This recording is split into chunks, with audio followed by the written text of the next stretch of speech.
Good evening, board members, Dr. Cruz, and district staff. Can you hear me? Yes? Yes.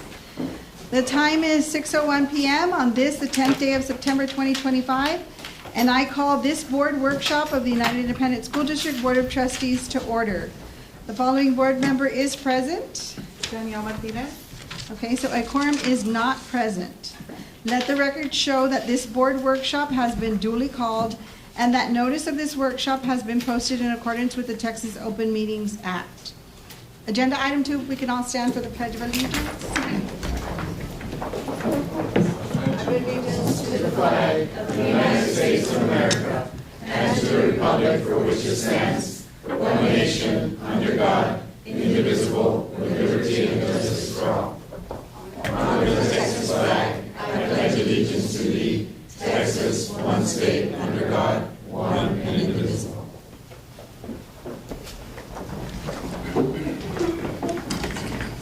Agenda item 3, public comment. Do we have any public comments? Yes, trustees, we do have one public comment from Leti Juarez, and she's speaking on overtime payment. And just as a reminder, the speaker will have 3 minutes. Okay, your time? Yes, ma'am. Okay. Good evening. For the record, my name is Leti Juarez. Can you hear me? Yes. I noticed that the internal auditor will be auditing the police department overtime. I know as a retired teacher, or as teachers, academic coordinators, diagnosticians, we cannot get overtime pay because we are considered exempt employees as far as the UISD guidelines for employees. And HR also has us classified as exempt. So I was taken back when I noticed that you had 3 police officers that are considered exempt employees being paid. Collectively, $30,000. One of them, the police chief, was paid a little bit more than $3,000. Another one was $5,000, and the other one was $22,000 within 4 months. Now, I don't know about you, but I think that's a double standard. That's favoritism, and that should not be happening. Didn't we just tell a couple of months ago to the academic coordinators, we're going to put you now in the administrative side. You're not going to get paid anymore. You're just going to get flex time. So why were these people not told the same thing? Again, is this favoritism? Last month, there was arguments going back and forth on the compensation, and over again, which I totally agree, we need to be what was the word? We need to be fair with everybody. Everybody, if we're going to give some people some more money, other people need to be called in. I don't think that happened. Now, you want us to trust UISD. UISD says trust us. Trust us. Don't listen to social media. Don't listen to anybody else. Listen to us. I have come here many times over the last 2 years, and I have asked for questions to be answered. I have emailed, and I don't always get answers back, even from the board, even from the district. You know, so trust has to be earned. On the open records, I specifically, for the overtime, I specifically asked, give me a documentation, send me a documentation on who provided or who approved this overtime for these 3 individuals where everybody else doesn't get overtime. Did I get it? No. Closed. They closed it. So where's the fairness in there? Where's the trust? I want to trust you. I do. I am an ex-employee. I work with the children. But trust has to be earned. There has to be accountability, a very high accountability, a very high transparency, and policies have to be followed. I hope there's change. Thank you very much. Thank you. Trustees, there are no further comments. Okay, thank you. Moving on to agenda item 4, informational items. 4A, 2024-2025 accountability rating. Yes, the districts across the state, we received our accountability ratings, not only for the district. United ISD is an A-rated district. However, we're here to provide information regarding how our campuses did. We have curriculum and instruction. Hi there. Hi. Good evening. For the record, good evening, board members, members of the audience. For the record, I am Cristina Cabello, Executive Director for Instructional Accountability. I have with me one of my directors, Cesar Garcia, and we're going to present to you the 2024-2025 accountability. So. Good evening, members of the board and those present today. For the record, my name is Cesar Garcia, Director of Student Assessment. I'm going to go ahead and share the 2025 accountability ratings. This information is by feeder pattern and has not changed since it was presented to you. These are official scores that can be obtained by the public, by any member of the public, at the texasschools.gov website. So this information is broken down by feeder pattern. So here we have the United High School feeder pattern showing the campuses that feed into that campus with their respective ratings for the 2025 school year. This is the United South High School feeder pattern. The Alexander feeder pattern showing the campuses that feed into Alexander, and the Lyndon B. Johnson feeder pattern.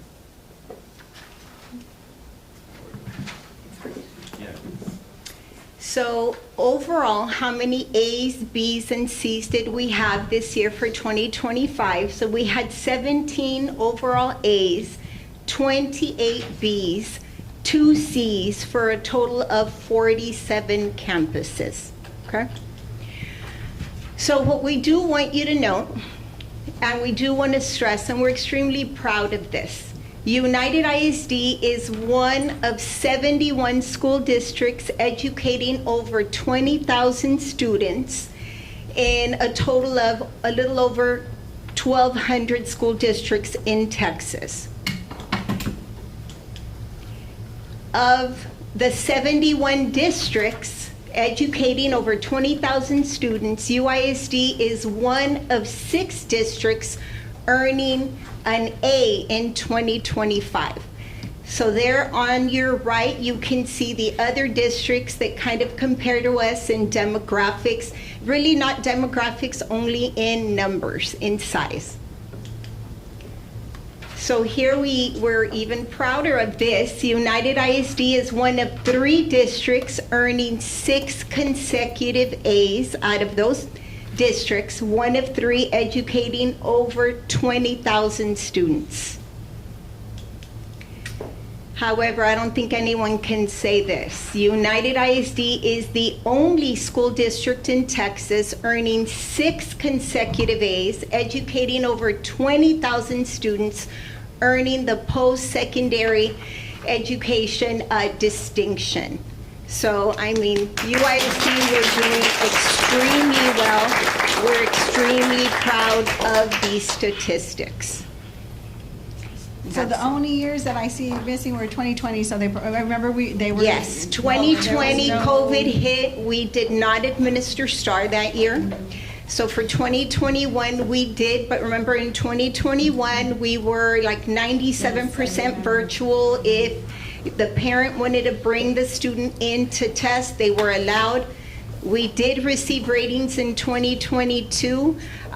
We did use growth in that accountability year, and we've just been doing extremely well. Again, I attribute it to our scope and sequence, our continuous improvement on, tweaking our scope, so we're doing extremely well.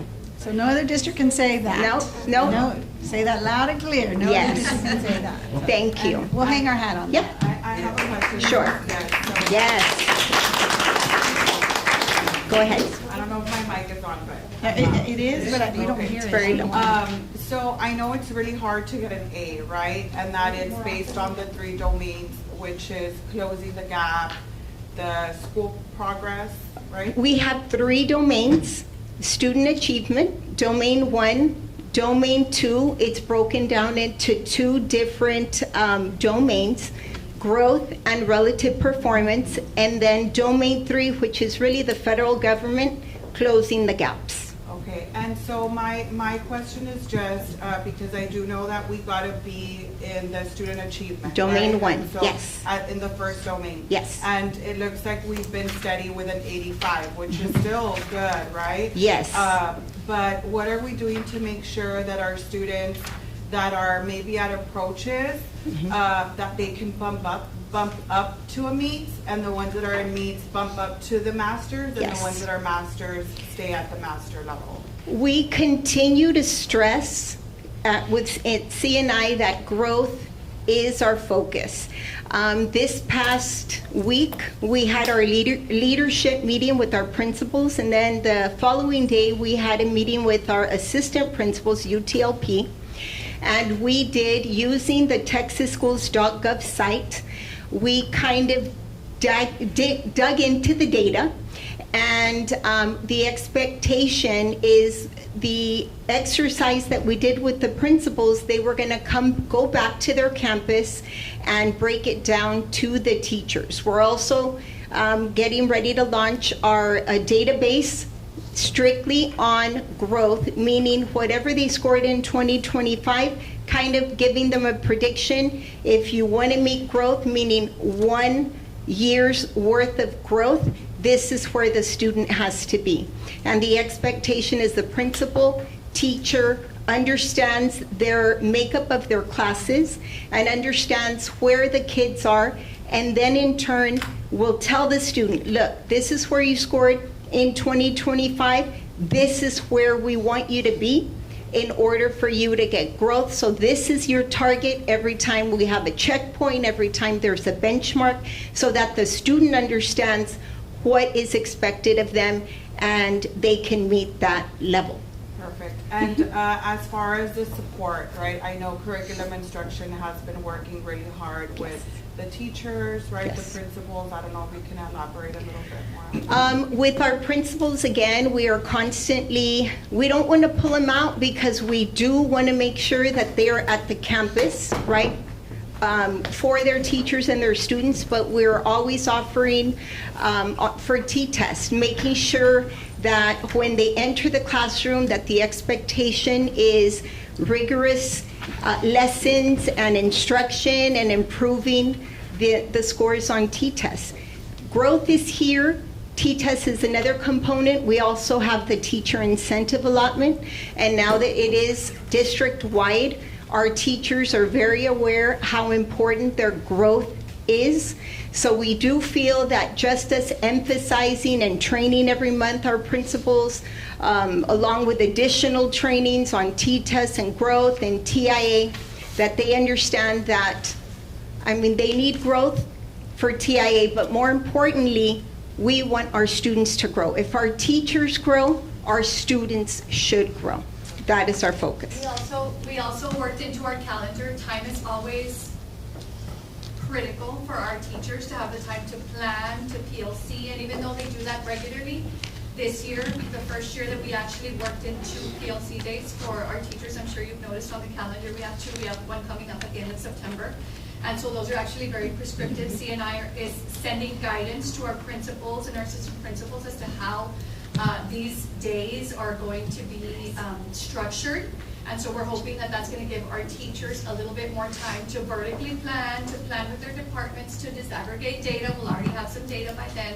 And that way they can have a little bit more time during their regular work day, aside from their planning periods. So we're hoping that that will also make a difference. We were wishing we could do more, but it's the first year we do that. So we're hoping that that's going to give us a little bit more, or our teachers a little bit more time to plan. This year at our leadership in July, we also focused heavily on instructional coaching. So we're not letting that go. We are going to, during the PLC, we are training the trainer of trainers at each campus so that they can do a turnaround training to their teachers. Instructional coaching will also be included. So we're not losing that focus. That growth is important for everyone. Most importantly, our students. And I just have one last question. So I know that with closing the gap, right, again, we scored a B, which we were really close to the A, right? We were 89, so we're almost there. So my question is, was there any strategy that maybe didn't work last year? Or that maybe wasn't as efficient as the previous year? Or is there data that maybe we can learn from to see how we can support you all to make sure that we bump it up to an A?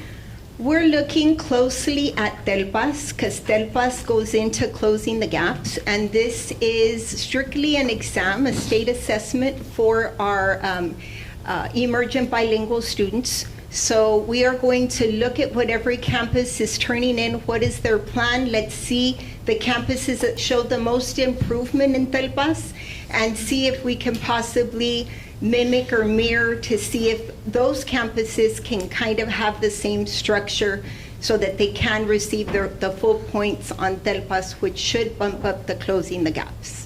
Perfect, thank you. Okay. And I'm very proud of all the work that you all are doing. Thank you. I know that CCMR is going to change, right? Yes, It's expected to change in yes. 2027. Yes.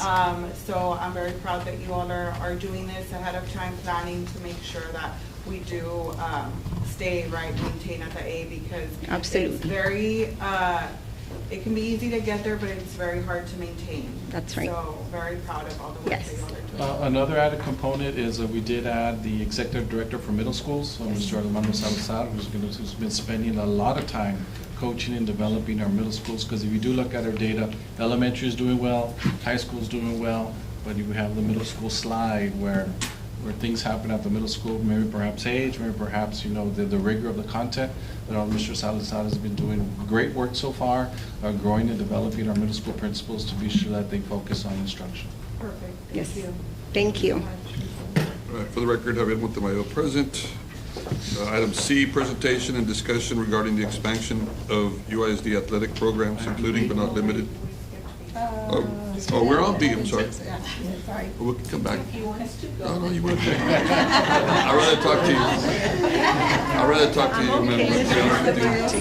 had enough of Mr. Cruz. We do have a presentation regarding our attendance and enrollment. I did ask our presenter, Ms. Martinez, to provide information regarding our enrollment and our attendance trends since 2018, so the board can see and the public can see where we stand as a school district regarding our enrollment, and of course our expectations for this school year when it comes to attendance, student attendance. Ms. Martinez? Yes, good afternoon, board members, Dr. Cruz, members of the audience, Delma Martinez, Director of Attendance, Admissions, Planning, Dropout Prevention, et cetera, et cetera, et cetera. So, thank you. Yes, and everything else that's assigned.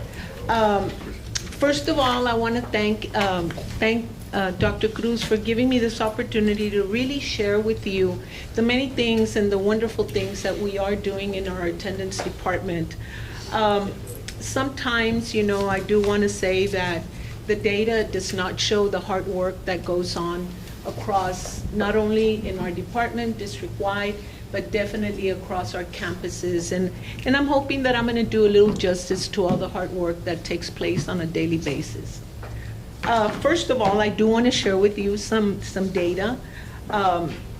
Our attendance as of Friday is at 95.66. So if I could close off the year on Friday, we've reached our goal and surpassed it. But we're almost there. Our enrollment as of 2 o'clock today, it is 39,828. We are closing the gap on our projected enrollment. We are 687 students short from our projected enrollment. I believe, Mr. Montemayor, that's lower than what I told you at leadership. Every day we're growing. I do want you to know that our attendance officers have been going out there and recruiting our students, getting them enrolled, and that is our priority right now. We do have 216 students that we are looking for that finished off the year with us, and we have been successful in locating them, and that continues to be our number one effort with our attendance officers and our department in our dropout prevention. Out of curiosity, where are they? Where do you find them? everywhere. Just not at Everywhere, school. yes. Just not at Yeah, school. yeah, definitely going to the homes, knocking on doors, asking, a lot of sometimes, apathy and getting them back in and doing everything possible and seeing what kind of barriers they have that's preventing them from going to school. And that's our job, making sure that we get them back in the classroom. One of the focuses in our department is definitely to hit the instructional. As a instructional leader for 21 years, that continues to be my priority. Okay, so getting started with our presentation. For the record, Gilbert Aguilar is present. We now have a quorum. This meeting has been duly posted. Okay, I went ahead and I started this presentation with this statement. Students are still missing school at a record high rates. And the reason that I started with this is because at United, of course, we are not in attendance where we want to be. But I do want to make it clear, it is not a problem that is here at United. It is in our region, in our state, but most importantly, nationwide. I went ahead and I chose this. I know that the numbers are kind of hard to read. You did get it in your board packet, and I believe that they went ahead and they added another copy for your records.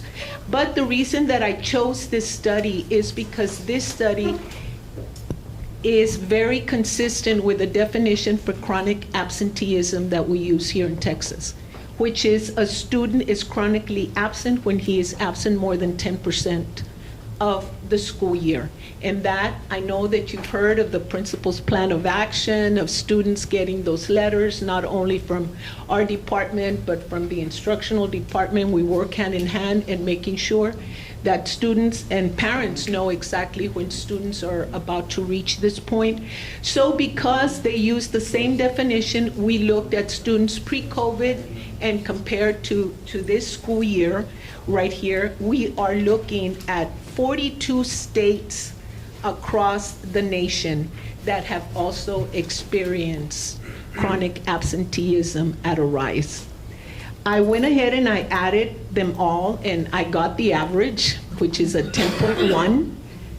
However, in Texas, we're at 8.7, which is really not a good percentage to go up, but we are below the nation's average.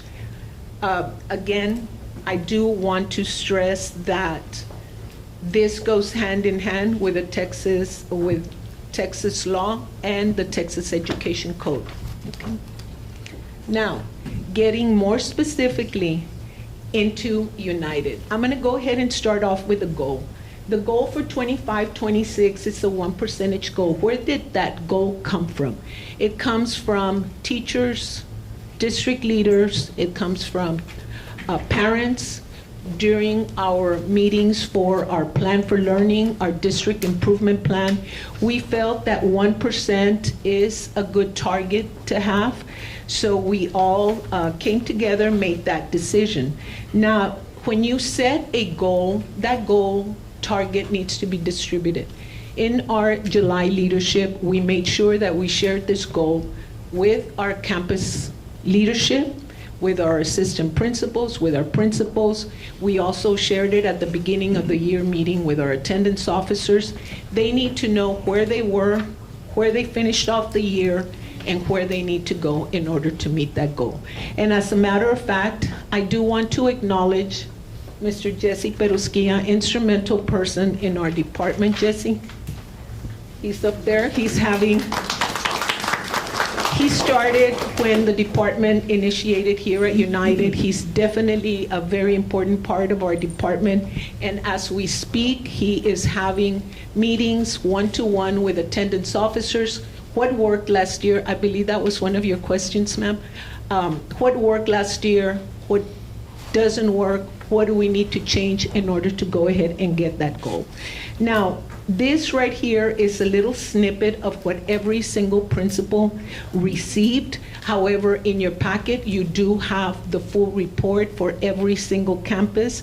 It lets them know exactly, again, where they were in 23, where they were in 24, the difference, and where they need to go to get that 1% increase. Now, let's go ahead and take a look at that negative 0.1. You know, we're looking at that, and I'm going to go into each year more specifically. But if I take a look at that 0.1, of course, we're headed, that's not the way we wanted to go. But in looking through research, as you know, we're able to apply for low attendance waivers, whether it's for health, safety, or for weather. In 23-24, we had a total of 4 district-wide days that we were able to apply for a waiver. Therefore, that average was not aggregated into our attendance average. That did not happen in 24-25. There was only 1 district day that we were able to take off the entire district that was not aggregated. Does that mean that low attendance did not happen at our campuses? It did. The only thing is that the campuses did not meet the 10%, and the district did not meet the 10% required to go ahead and apply for that waiver. So unfortunately, those campuses that were affected because of the weather, they had to be aggregated into our average. Can that be one of the reasons? It could be, but it was very, very clear on the 4 days plus a couple of other instances, and in 24-25 there was only that 1 day. But Can you clarify that for me? I'm a little confused. So if a campus doesn't meet that 10% and the rest of the other campuses did, then it's not aggregated? You can apply for a waiver if it has to do, For those qualifying factors? For yeah. those 3 factors, but it has to be a 10% difference. First of all, you look to see that the district met that 10%. If for some reason the district did not meet the 10% difference that is needed, then you need to start looking at each individual campus, and those campuses that do meet it, you're able to apply for a separate waiver for that campus. And there were some that did not? There were some that did not. As a matter of fact, there was, let's say that we started off with 13 campuses, and then when everything was said and done, all the data was in, we ended up just applying for 8. So that means that there were some campuses that did have 9.9 low attendance, but yet did not meet the 10%, so that average was counted in. Thanks for clarifying that, because I always thought like when it's a bad weather day or something, we'll just ask for a waiver and we'll be fine, but that's not the case. There are certain requirements that do need to be met. The 10 percentage points are, it's mandatory. Plus, it does have to be with one of the 3 areas. Ms. Martinez, for the weather, because I know last year, for example, at my son's squad at ES, since it's open campus, right, and when it gets cold, I know the principal did a really good job. He incentivized the students, if you come to school, you're going to get a donut, right? So is that something, so, I mean, I thought that was pretty cool, right? So is that something that we are able to do? Yes, ma'am, and definitely we are. At the very end of the presentation, I'm going to go into some initiatives that they have. And yes, as a campus principal, you really need to think out of the box. You need to get creative. There's a lot of principals that do those wonderful things right before a holiday. After Halloween, right? You want to make sure that the kids are in, have those free dances, have the taquis. Taquis always works, So there's so many different things, and principals are so instrumental in making sure that their campus is excited about attendance. And then it's a trickle-down effect. Then you get teachers excited, then the students get excited, then they go home and get their parents excited. So yes, that's something, that's fair to do that, to offer the donut. The communities where they have transportation issues with the buses, that there's, we had some issues with the buses being able to make it through inclement weather, and so those students don't have parents with vehicles to drop them off, and those are the campuses that probably are more affected by the 10%. Yes, ma'am. As a campus principal, I was in El Cenizo for 21 years. So definitely that was one of the schools where we did have those. Mr. Aguilar is very familiar. We do have those kinds of issues. And as a principal, you need to take it day by day, work with your community and know what you need to work on and be flexible also on many of those things. Okay, so here we are, so what's next for United? Of course, the establishing of our goal and making sure that we do everything in our power to meet our goal. So, and I'm going to cheat, I'm going to look at mine because that's too far away from me. Yeah, the font is not really good. So you should have a copy of that in front of you. Here is a 5-year review. I know Dr. Cruz asked me to look at the last 5 years. However, I am going to point out some things. I did go ahead and add 18-19 in there because that was the last regular year that we had for attendance. Because in 1920, we know that COVID hit the last 6 weeks and so forth. So even though we're looking at the last 5 years, every single year is different than the one before. If we start and we look at 18-19, of course, that was the last year that we had regular instruction. We look at 2021. At that time, we had synchronous and asynchronous remote instruction.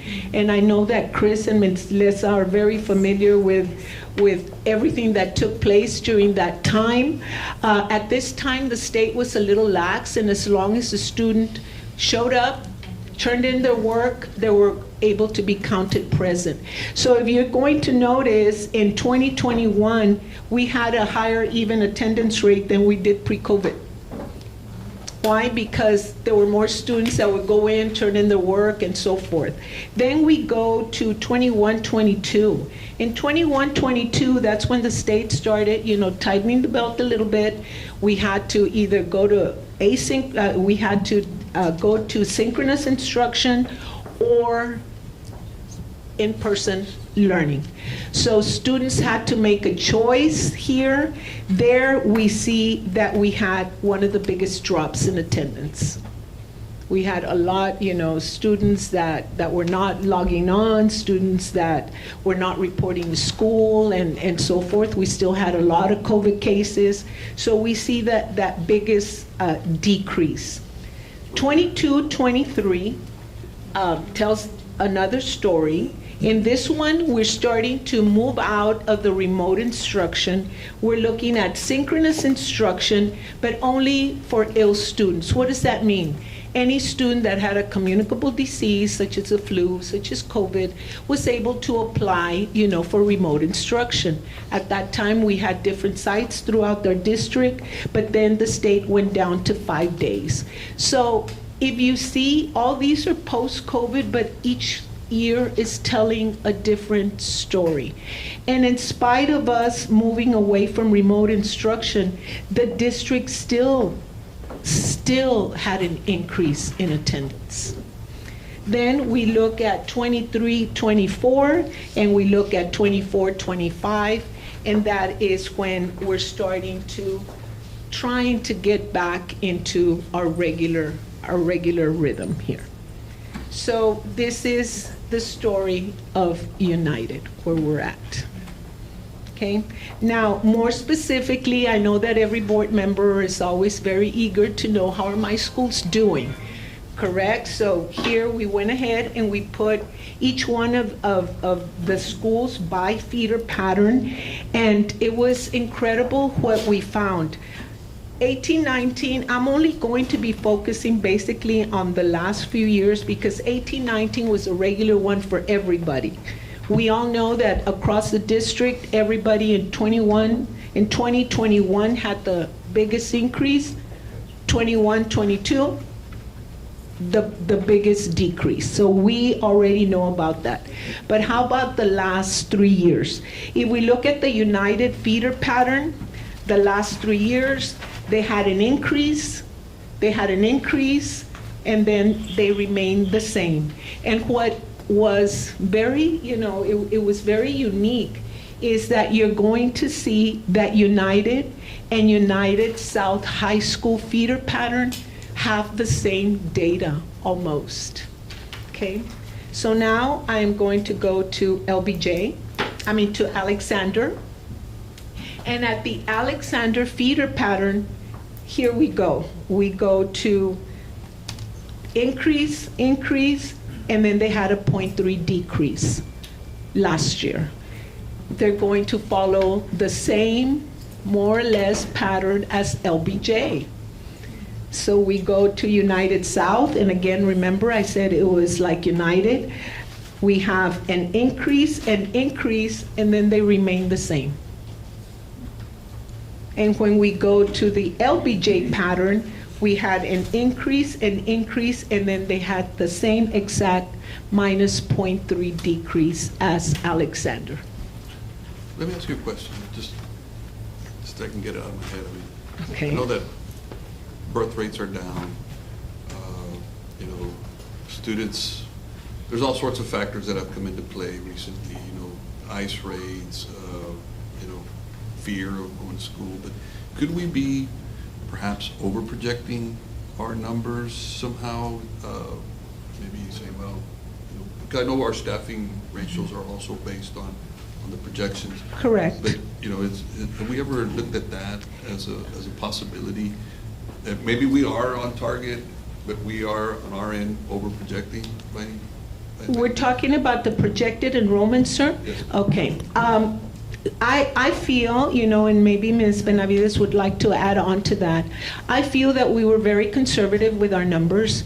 Basically, what we did was a rollover.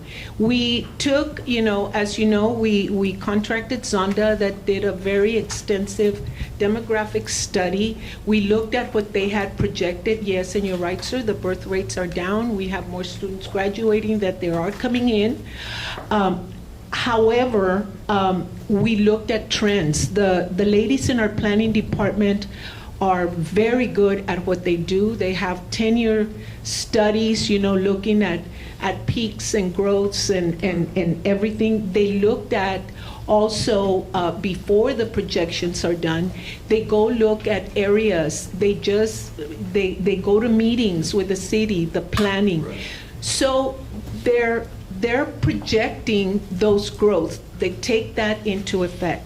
So we might be over projecting. However, as a campus principal, I think that it's better that you're ready for these kids, that you're not ready for these kids.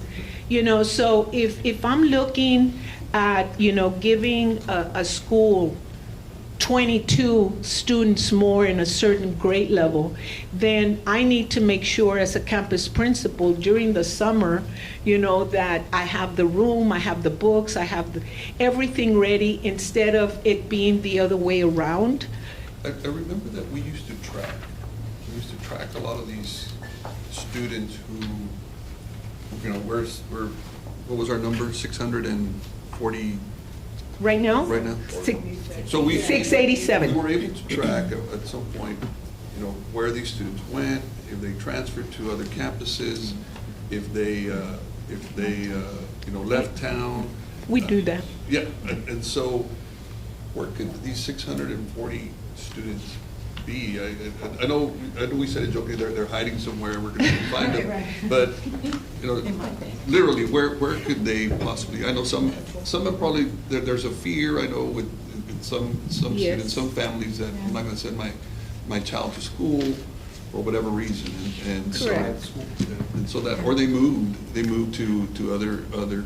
And we do track them. I know that Ms. Benavides has requested that our department go and by withdrawal code, whether it's a 16 that they moved out of country, an 80 that they're registered at another district, are they at another charter school? Very specifically, after every 6 weeks, that is what we're doing. We're already starting to do that right now to see exactly where the kids are going. However, what I do want to clear up, sir, is that we have 216 kids that have not been, that are no-shows. Out of those 687, some of that is the projection that happened district-wide. So technically, the kids that we're looking for are 216. We started off at a very, very large number. And one of our coordinators, Ms. San Juanita Llamas, that's, the dropout prevention, that's what happens in our department on a daily basis.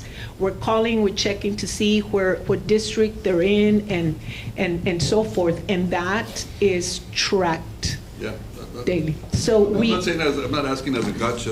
I'm No, asking because I'm just curious. I'm just curious. And I'm glad that those questions are being asked because, it's a time for us to inform you of some of the things that maybe you're not aware of that do take place on a daily basis. That tracking of student is crucial in our department. Is that like a state database where you Yes. know if they're enrolled You have to in a report. church? Yes. What about homeschooling? Do they share that with you as well? When they, There's a code. Yeah. yes, There's a it code is a for code for homeschooling. Once a parent goes to a campus and informs the registrar that they're going to homeschool, there's a packet that they prepare for every single code. That paper is done, and that is how we report the student. So technically, we should be able to find out. Yes, ma'am, where we these do. We students have to, went. like, by the end of this month. October, I think, is the Well, snapshot date. October is the snapshot for PEIMS, right? Those students that are enrolled by that date, those are the ones that we're accountable for. However, the school start window is September 26th, the last Friday of every September. That means that students need to be enrolled by that date in order for them to count as not a 98, a dropout.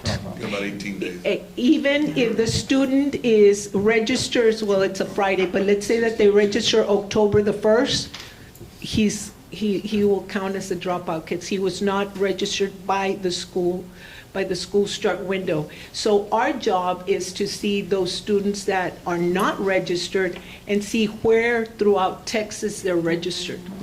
The last question before I don't mean to interrupt your presentation. I'm sure it's a very good one, but have you seen these children that are not enrolled? Are they more at the elementary, more at the middle, or more at the high school level? Well, I think that they're more at the high school level. We do not need to report elementary to the state. We start reporting in 7th grade. However, we do track them. We also track, we have a number by elementary, middle, and high school that we do track. Okay. I do have to say, this morning I was on a Zoom meeting with the Texas School Alliance. United ISD is part of a 52-member district, and many of the superintendents were saying their enrollments have dropped, and their projections were also wrong as well. So this is something just not indicative to United ISD, but something that's happening statewide. Nationwide. Yes. That's why we're curious, like where are they? Because, you sit on the appraisal board and you see the growth. All they talk about is growth and growth and growth, and you're like, well, they probably don't have, they're of the age where they probably have children because they're buying homes, and so you're like, where are the babies? Yes. Where are students?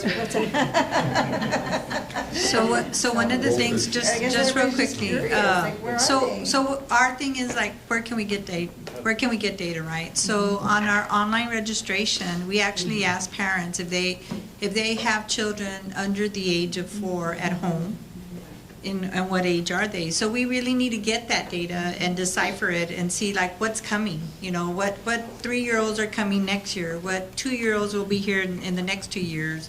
So hopefully we can start really using that data to our advantage, because I'm going to tell you, pre-K is one of the hardest enrollments to project. You have an idea, you don't have an idea, you kind of go with trends. And so we want to start using our data a little bit better, a little cleaner data. So that's one of the things we'll be doing as well for the following years. And you're right, there's houses growing up all over the place.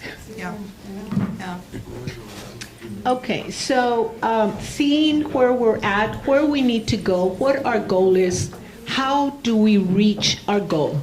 I wanted to just share with you some of the things that take place on our campuses, district-wide, and so forth. Everything that is underlined, you do have that handout in your packet, and then I think the ladies went ahead and placed another packet for you. Okay, we do have the student data attendance dashboard for principals. This is one of Dr. Cruz's initiatives. I know that as a former principal, he said, I want principals to have their attendance, their enrollment every single day. And that is what happens. You have a copy of it. It is awesome. The principals really look forward to it. And like he says, it has instilled in them a little friendly competition.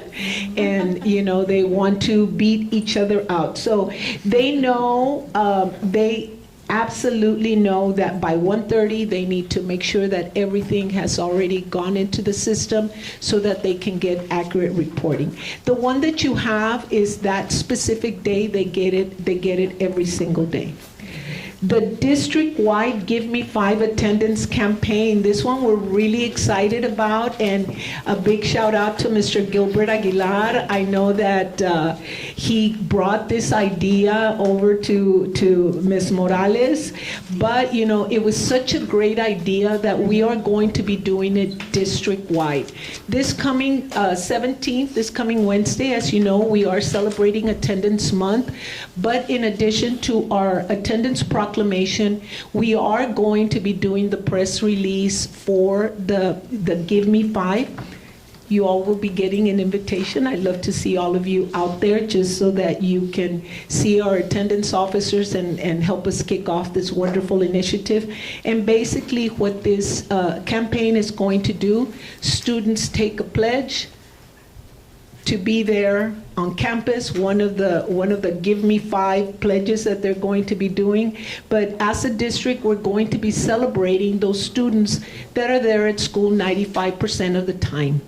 I know that Ms. Benavides said, and we got a commitment from the principals that they will be celebrating those children, you know, through a parade or whatever the case may be, because sometimes they are sick that one day. So we want to make sure that even those children that are absent that one day still get celebrated.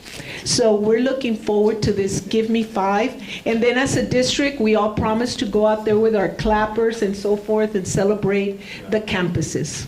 Just if I can add, you know, we know we've been doing high fives and everybody's been out there, so. But I think working that, you know, some kids go on the bus or get there late, you know, we can recognize school in the school, parade that you had said in the school. It was an opportunity for all the kids to celebrate their achievement of 95. But, you know, we can start at 95. I think I was seeing that there was about 21 schools that went over 95.5. So right. we have a lot of high fives. Yes, yes, and we're ready. We're getting those clappers. You know, I'm willing to go for my discretionary funds to support with clappers or anything that we can give them so they can make some noise. And then you guys also, you know, to your schools, whenever it's, you know, also chime in to support, right? And I know you guys will, so something. Now that we know about it. Yes, we want to get some swag, like little clappers to give them. They have, there's these cute little pens and pencils that have a little high five. And, you know, we have been able to visit several schools. And of course, you know, again, this has been a big, I know it's a priority for all of you all, attendance as it is for us, especially when we're not meeting our enrollment projections. We need to make sure that at least our kids that are here are coming to school every day. And so we are committed, working with different law enforcement agencies to come and do those high five Fridays to celebrate these campuses that are meeting these goals, because, you know, we've seen them, and I'm sure you all have seen them. If you haven't been to one, you see them on social media, and the parents and the kids are so excited, even at the secondary, because, you know, they're starting their day that way, and it's very energetic, very special. It's, you know, and to start their day like that, it's really important to the parents. We see the parents driving by, dropping their kids off, and taking, you know, video and pictures. So we have like we're excited. some security guards that actually dance and stuff. Yes, right here next door. So we're really excited. We're really excited. So again, a big thank you to Mr. Aguilar for bringing this idea forth, and it's so awesome. We really want to do it district-wide. The next three, I'm just going to go over briefly. For the next three, campuses have the opportunity to earn monetary incentives for attainment. That means for reaching a certain attendance level. And this year, we're going to also be showcasing campuses for growth. That means that we're going to be comparing first 6 weeks to first 6 weeks. So they have that option of earning some more money, again, to continue to promote attendance. And then at the high schools, they have their 9-week rallies. If you have not been to a 9-week attendance rally, they are awesome. And they're all in spirit, and it's just very, very exciting. The next initiative that we have is the campus life support. We started with this last year, and one of the jobs of our department is to always provide that guidance, to always be able to provide, information to help troubleshoot all our campuses. We need to be available to them. So we make ourselves available twice a month. I believe you all have a copy of the meetings that are scheduled. We did have our first one last Friday on the 5th. We had about 80 registrars and attendance officers attending, and it's a time that we all learn from each other. And they've worked out so well. We tweaked it a little bit this year because we know the times that we need to be doing it more often, and that's what we're going to be doing, and it's worked, and we're going to continue. The next one is the Principal Attendance Committee, again, working through the executive directors, looking for opinions from principals and so forth, because when you get the principals involved, you're going to get that total ownership of any initiative that you want to do. So we want principals to get excited. We want teachers, students, parents to get excited with any initiative that we have. The next one will be the recognition banners. We did start doing that last year. However, we recognize campuses for the highest attainment.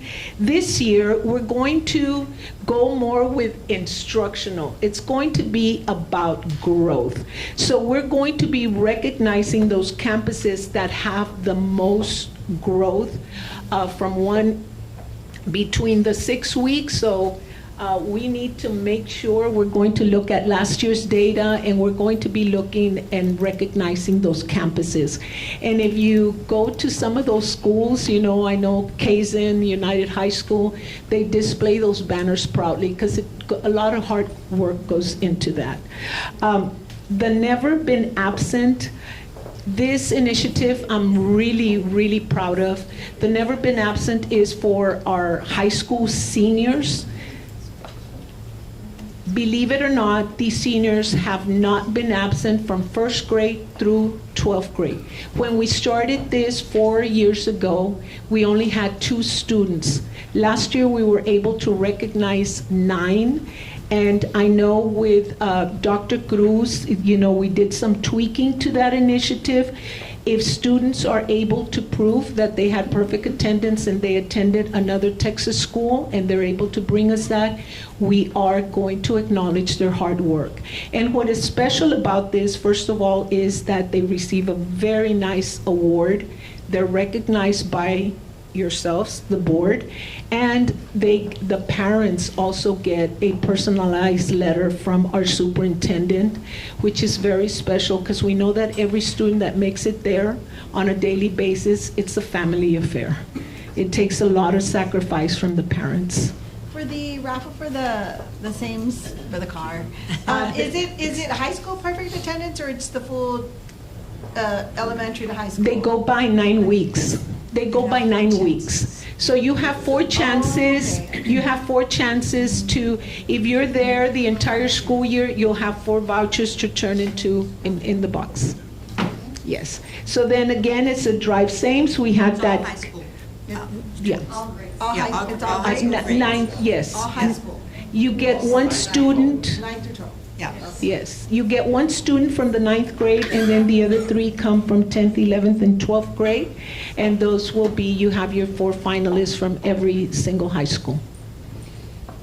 That's the drive sames, and that. Wait, I'm sorry. So it's not just seniors who can get the car? I thought it was No. only seniors. No. Oh. Any high I school always thought it was student. only seniors. No, Or 12. yeah, it's the high school students. Changed it, okay. It's high school students. Drop off the ticket at the. I think this year a sophomore wanted it, right? Yes. How exciting, right? This year's a Honda, and we have the credit union who does the tax title license. And then we have AK Driving School that gives driving lessons to the student. Yeah, that's true. So we continue to be in partnership with SAMES, and of course, we know that bringing success to our students takes the community. So we're very fortunate that SAMES has always been a big promoter for attendance. I'm waiting for the Burger King. Burger King, you'll get to see them on the 17th, sir. You know, we've been in partnership with Burger King. They bring this, and believe it or not, even high school students like it. They get, you know, from their perfect attendance, they can get a king and queen. They're celebrated at the Burger King, and the king and the queen get a family pack of Burger King. So it's really excited. They get their crowns and everything. And I know that Ms. Bonnie Nájera, she's a regional manager, I believe. She'll be here on the 17th. She always donates the breakfast for our attendance officers and our attendance personnel on the recognition. So, you know, she's been really instrumental in helping us promote our perfect attendance. And Chick-fil-A's always there for the car giveaway. They always have the cow. That cow, yes, no, of course. Chick-fil-A goes without saying, always a promoter. It's true, though, Ms. Martinez, that food actually is a better incentive than a lot of like the TVs and the electronics and stuff. I sampled like 2 different sets of high school students, Yes. freshmen and juniors. What do you need to get to tutorials? And they were all my kids' friends, and so they don't want the technology as much as if you give them Chick-fil-A or you give them Burger King or something. Yes, and I will tell you that part of the high school rallies, food is always a part of it. It's mandatory, yes. The public service announcements, I believe last year we started with this where we got four seniors that had had perfect attendance all through high school, and what better than for the community, for students themselves to hear why going to school is important. We selected 1 student from every high school, and right now we're working again with PR. We're selecting the students to be able to bring about that information. It was just such an awesome public service announcement, and we're going to continue to do that. This year, I do want to give a shout out to Salvador Garcia Middle School. They did an awesome newsletter on attendance, showing all the celebrations, giving parents information on data, on things that happen at the campus. So this year, we want to work with PR and bring it district-wide, and not only showcase, you know, one campus, but showcase all the campuses. So big kudos to Dr. Martinez and his staff for bringing that about. Last week, as a matter of fact, we met with Judge Salinas. And this year, we are going to be working with the cohort of truancy parents, and we're going to be doing presentations in his court through the TRIP program for attendance, and you know, trying to work on some of those issues and so forth with these parents that are having to attend these sessions. How many families attend? They have different cohorts. I know that there's going to be about 6. How many? It just depends on the court. It's a program through Webb County. Yeah. However, we do want to be a part of that. We pay the salary of the officer. Half of the salary, yes. Half of the salary in Judge Quintana's court and half of the salary in Judge Salinas' court.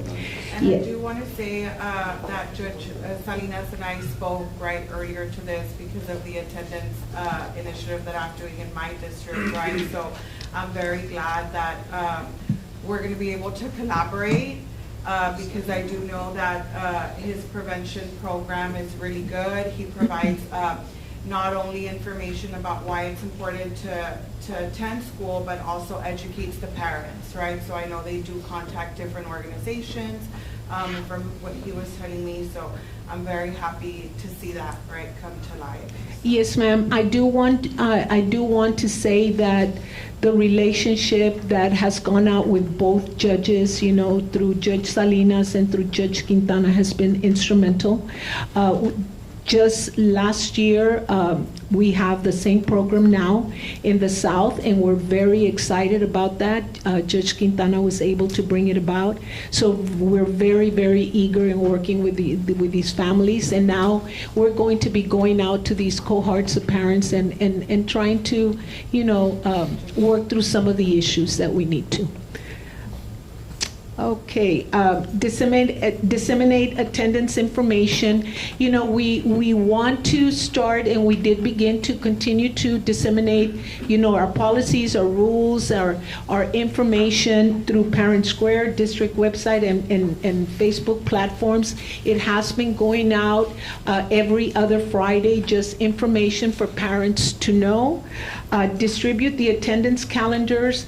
You have a copy. One of them is an elementary one of them is a secondary one. It started off last year as an activity for during attendance month.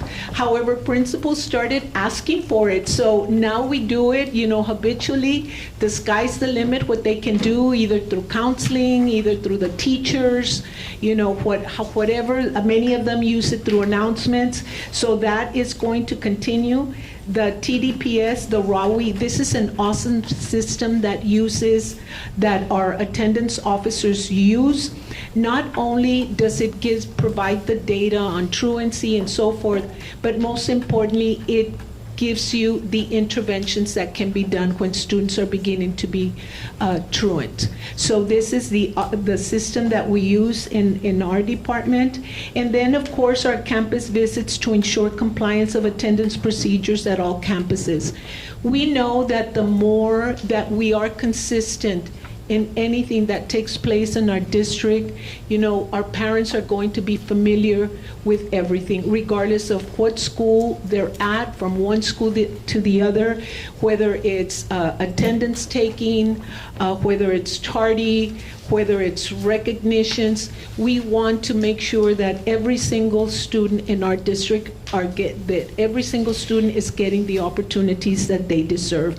So our coordinators go out there on a weekly basis for admissions, for dropout prevention, and for attendance, and making sure that everything is being consistent. And of course, working with the discipline department and seeing what worked, what didn't work, what we need to tweak, because we're not in the job of hurting kids, and we want to make sure that every child is being recognized.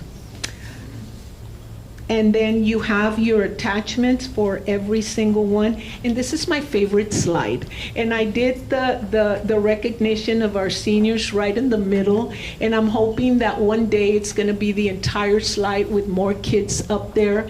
This is the picture of all the seniors that had perfect attendance from first grade through 12th grade. Yeah. And with yourselves there.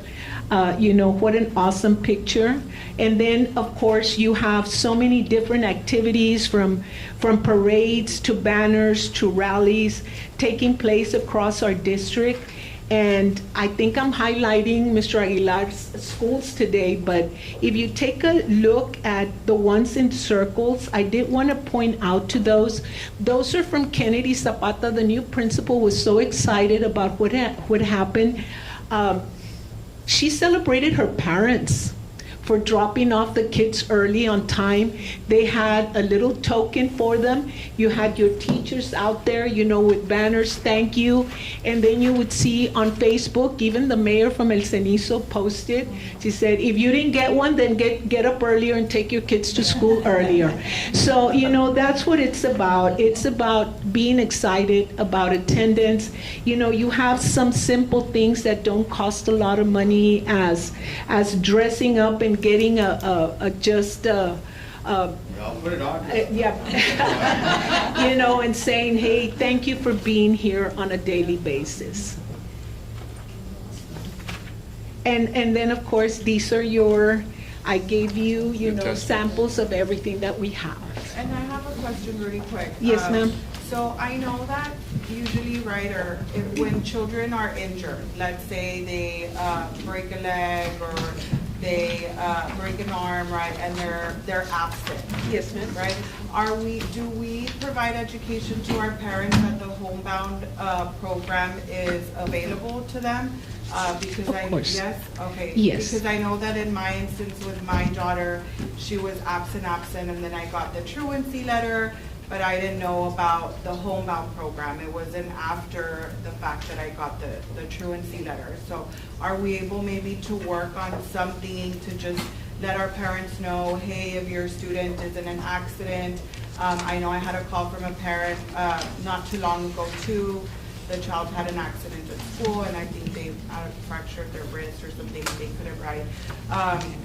So maybe that's something we can look into to provide like an educational pamphlet. Hey, if an accident happens, this is a route you can go. Of course, there's a process, right? You have to have the medical necessity. It has to come from the doctor. The nurse has to be involved. So it is a process, right?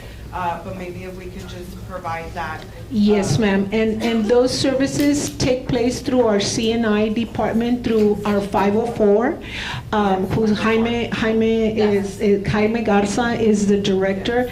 And just from principal experience, because really we don't deal with the 504 in our department, I know that they have to be out for 4 weeks in order for them to qualify for homebound.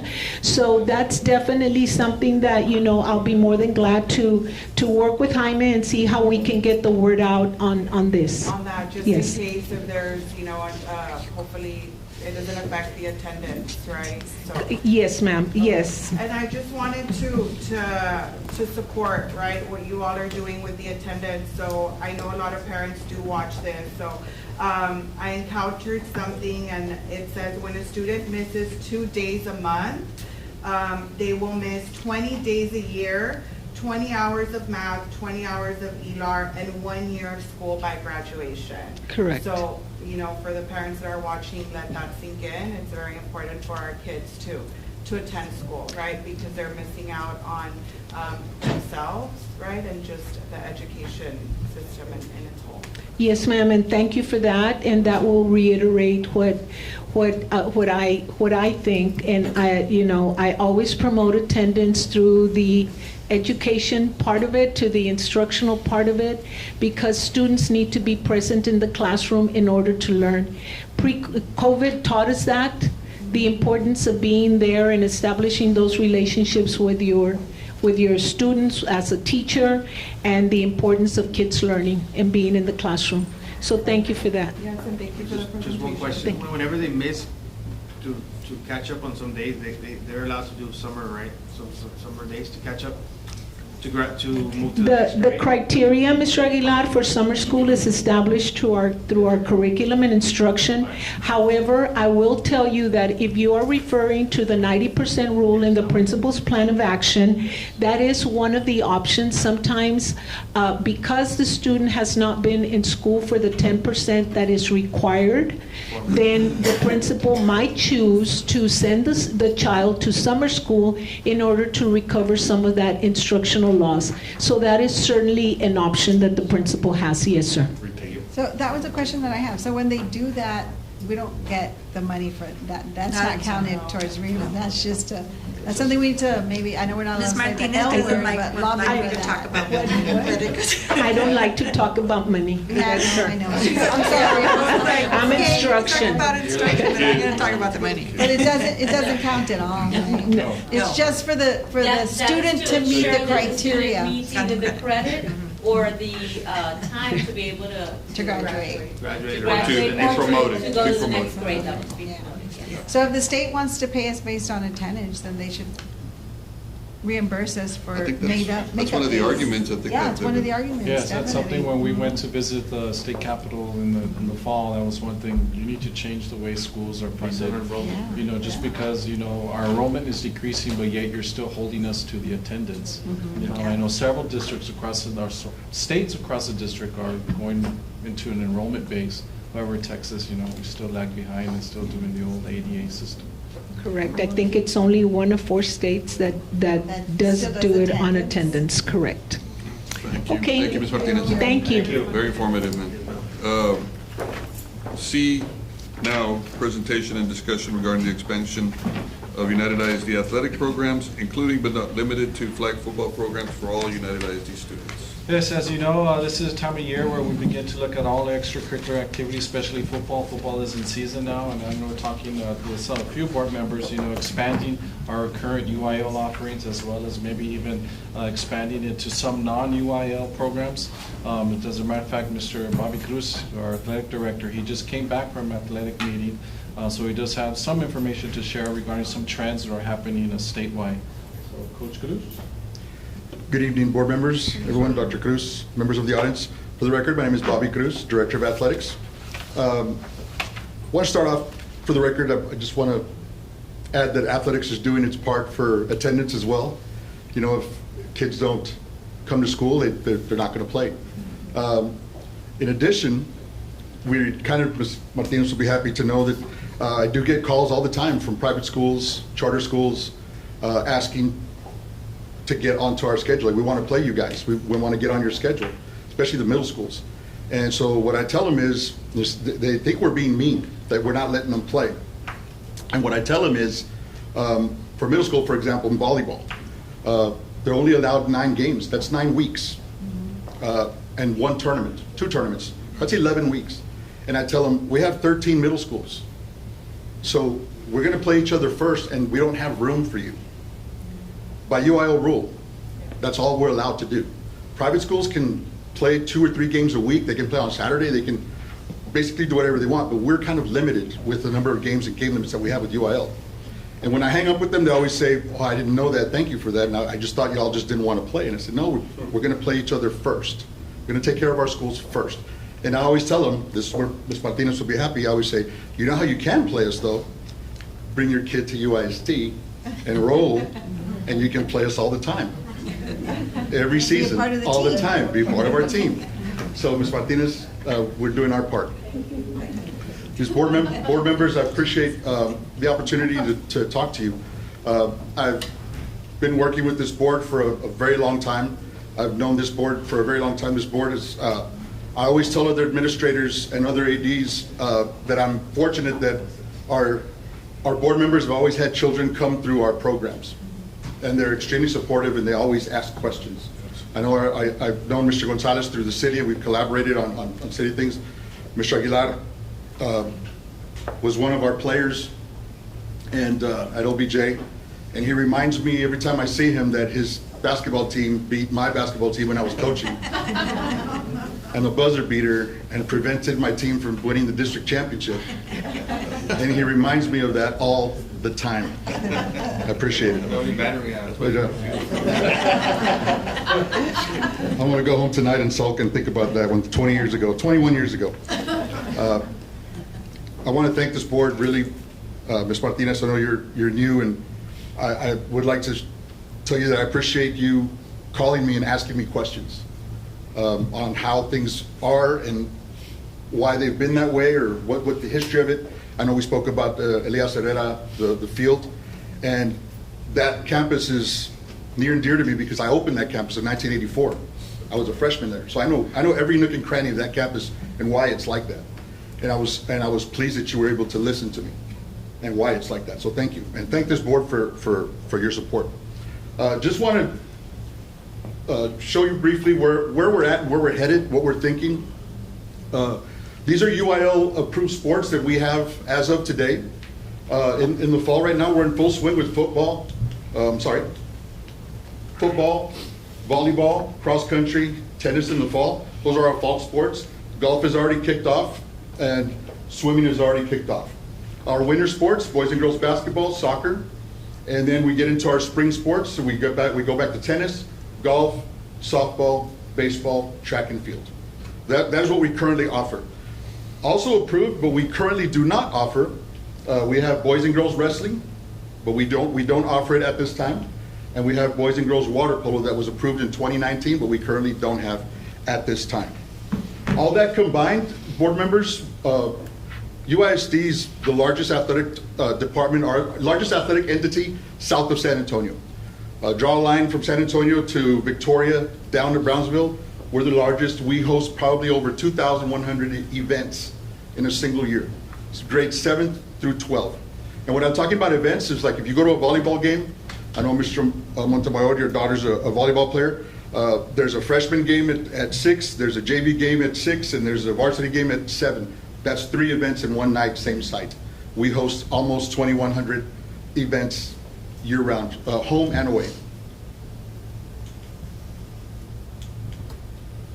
So the process to add a sport for UIL to approve it, a lot of times I'll get a number of calls every year. Hey, have you all considered this sport? Or hey, we'd like for you to add bowling. Have you ever thought about cycling? Have you ever thought about karate? And they're rodeo. I've had fishing questions. And so what I tell them is, what we do at public schools is we follow what the UIL sanctions and approves.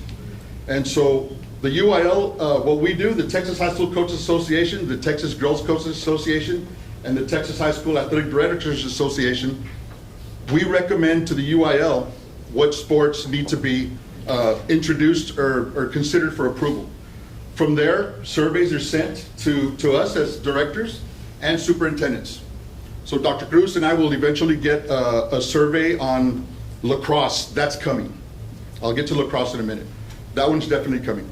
Dr. Cruz and I are going to get in the next month or two. We're going to get a survey about implementing the basketball shot clock like the NBA. We currently don't have it, but there's a cost to that. There's an added cost to that. We will get that survey, and then from that survey, the UIL Legislative Council will approve it, deny it, or take no action. And when they take no actions, that means they're going to put it off for another 2 years and revisit that for 2 more years. If it's approved, the sport is piloted for participating schools. So if it's approved, let's say we want to jump into water polo, we don't jump in right away. We kind of go as a pilot for the first year. And then at the next realignment, the UIL realigns every 2 years. So if we were to decide to do water polo today, we would jump in 28. So 26 and 27 would be pilot years where we would gather in and hire coaches and start to play non-district games. And then in 28, we would have to register as a participant with the UIL, and the UIL will align us at the biannual realignment. And so if we jump into water sport, into water polo, I can tell you that Eagle Pass doesn't have it, Medina Valley doesn't have it, Loretto ISD doesn't have it, and Del Rio doesn't have it. So it'll just be our 4 schools, and they'll either send us north or south to the valley, and which was added travel, added meals, coaches, so on and so forth. Schools begin participating. The last UIL sport that was approved was water polo in 2019 as a pilot, and it didn't actually kick off until 2022 when the realignment kicked in. We're going to undergo another realignment. We submit the snapshot in October. They'll get our numbers, and in February they'll release the new district. We have no control over that. UIL puts us in districts. I'm anticipating that we will probably lose Medina Valley. They're opening a brand new school, so they're going to drop to 5A. I'm anticipating we're going to lose Eagle Pass. So it's just going to be us 4 and Del Rio, and who knows where the UIL is going to put us. They could send us north with San Antonio Northside. I'm anticipating San Antonio Northside has too many schools. They've got 12 schools already. I'm anticipating they will send us south to the valley. Coach, just for those who are so they can understand what realignment means. What do you mean? How does the district get realigned? It's based on. The district is realigned. Good question. The district is realigned based on our enrollment. So any school that is over 2,275 is automatically 6A. We have no choice in that. A lot of people say, hey, why can't LBJ go to 4A or 5A? We don't have a choice. UIL looks at the numbers, and anything over 2,275, we go big school 6A. The downside to that is that everybody in the valley is getting hit hard by idea schools and charter schools. Hard.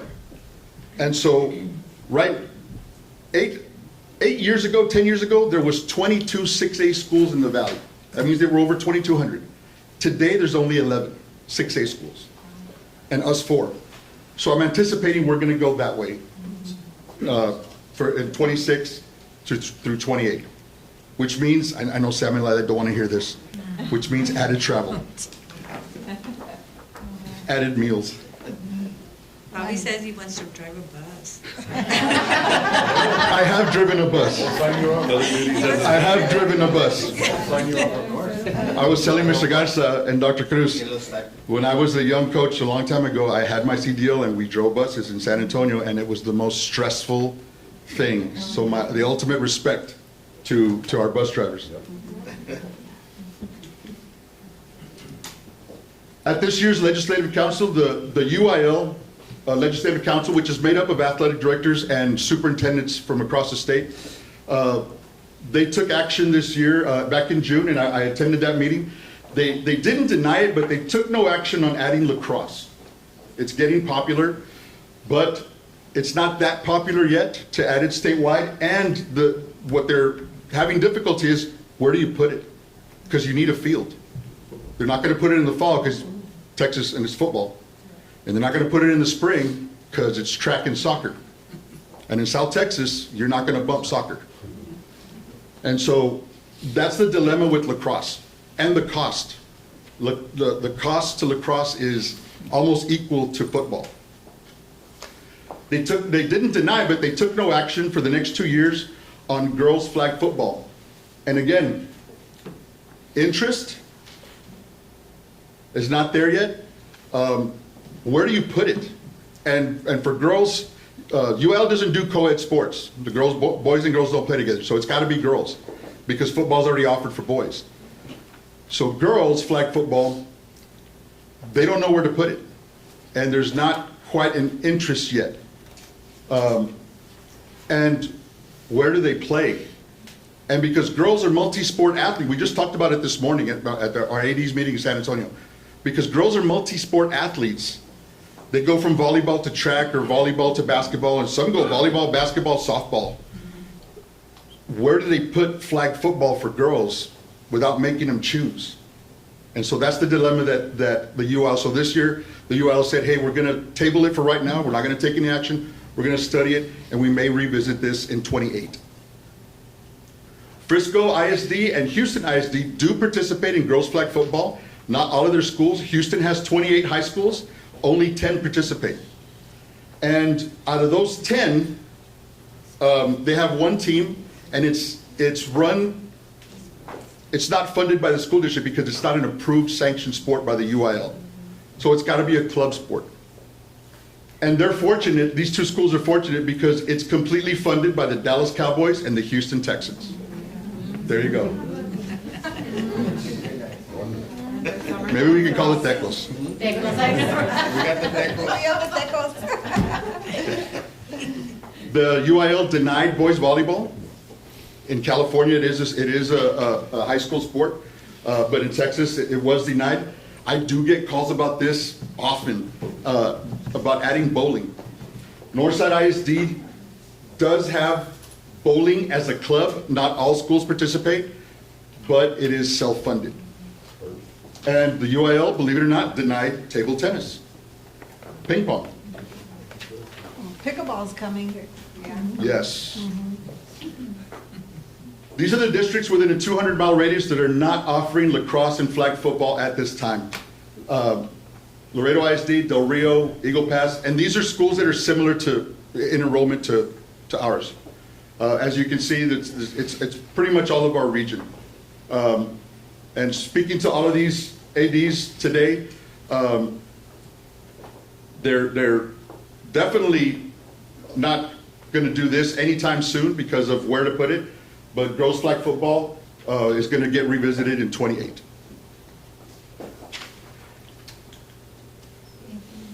Our future is, depending on popularity, and approved sports. And what I tell parents that call me is I say, if we're going to do anything, we're going to add approved sports first at UISD. And wrestling is gaining some popularity. Whenever we get people, it happens in law enforcement. They come in from out of town, out of state. I had a gentleman from Indiana call me and ask me, do y'all offer wrestling? And we're getting more of those. The estimated cost in equipment, not to scare Sam and Lida, is $125,000 for equipment only. Multiply that by four schools, and this does not include coaching, teaching positions, stipends, assistant coaches, travel, matches, paying officials, meals, and the UIL fees. Multiply it by 4. Water polo, you gotta do a boys and girls team. We do have the facility now. We have hosted some water polo playoffs at our facility, and it's similar to basketball and soccer in water. And the estimated startup cost per school is $25,000. Multiply it by 4, and again, it does not include travel, coaches, so on and so forth. This is just equipment. Middle school swimming and diving. Now we have the facility. Estimated cost is about $6,000 per school for boys and girls, and not including stipends. And middle school is a little easier to implement because they don't travel, and they're limited to the number of matches that they're allowed. Board members, I didn't even list the probably the more popular one that we're getting is middle school golf. Yeah. And anybody that knows me and knows I'm an avid golfer, and I would love to see it, but we've got to find 13 coaches, and golf is an expensive sport. We've got to get equipment for boys and girls, and apparel for boys and girls, and transportation for boys and girls. And we only have one golf course that is close to us. And high school golf is all year round. And so right now it's not logistically feasible for us to do it. As much as I would love to do middle school golf, it's not logistically feasible to do it. And if you're keeping up with the news, they're going to shut down Casablanca in about 1.5 years because that loop is going to go right through that construction. And so this city's going to be subject to, and right now I have LBJ and United South asking for permission, thinking ahead 1.5 years or 2 years, if they can go practice in Zapata 2 or 3 days a week, because Casablanca will possibly be shut down. And Coach Cruz, Yes, ma'am. would it be possible to do it as a club, like if the middle schools wanted to do it, or you would have to we work kind of, but not really, but kind of in collaboration with the golf course. Oscar Diales does a great job up there of promoting junior golf. And so what I tell parents is, I would love to do it right now. It's logistically hard for us to do it right now. Trust me, I'm an avid golfer. But Oscar and the Max and the country club every once in a while, they do a great job of doing summer tournaments. But as you know, golf is an individual sport, so they compete as individuals, not for their school. And I would encourage that more. And I'll work with Oscar and those guys on maybe hosting more junior tournaments. Let me ask you a question, Coach. If you were to have a sport that is not UIL sanctioned, what kind of insurance do our students or athletes get, to cover any injuries or anything like that? Unfortunately, since it's our secondary insurance only covers UIL sanctioned activities. So if anybody gets hurt bowling, NISD, if they get hurt bowling, they're on their own. And so it's like Boys and Girls Club. Speaking of Boys and Girls Club, I did speak to Boys and Girls Club staff members today, and they are also considering girls flag football only, Boys and Girls Club just for girls. But again, they're trying to figure out, where do we put it? Where do we put it that will not conflict or hurt the other sports? And that way you make girls choose. They don't want to do that. So I mean, we have a need certainly for more areas, some more fields, some more facilities for our athletes to participate. That's always been a big issue, because Boys and Girls Clubs, they call our principals, they use the SAC, they use the field. We've got the private track teams that are Elevate and all these other places that are running their students, and a lot of them are UISD students. Yes. And I'm glad that they're using it. Our tennis, I think our tennis courts. Of course. I think about that, and I know we need to repair those. Yes. But talking about facilities, what do you recommend? What if I had to ask you, what is your wish list for your athletic department to be more successful what would you ask right now? We're kind of going off topic a little bit. Well, you're talking about the city. Never mind, he didn't ask that question. Right time. I know we've Everybody's hungry. Yeah. Right time to just speak. No, absolutely, absolutely. Sam and Lyda are going to We'll give cringe. you 3 minutes to answer that question. Thank you. Right now. I appreciate this board because y'all listen. And I hardly get to come up here and get, I speak to y'all individually, and this is one of the few times that I get to talk to you. We are in dire need of lights. I'll give you just one example. I could go on for lights for an hour. Just this week, our middle schools play at the Sack and Kruger Monday night, Tuesday night, and tonight. We got games going on, right?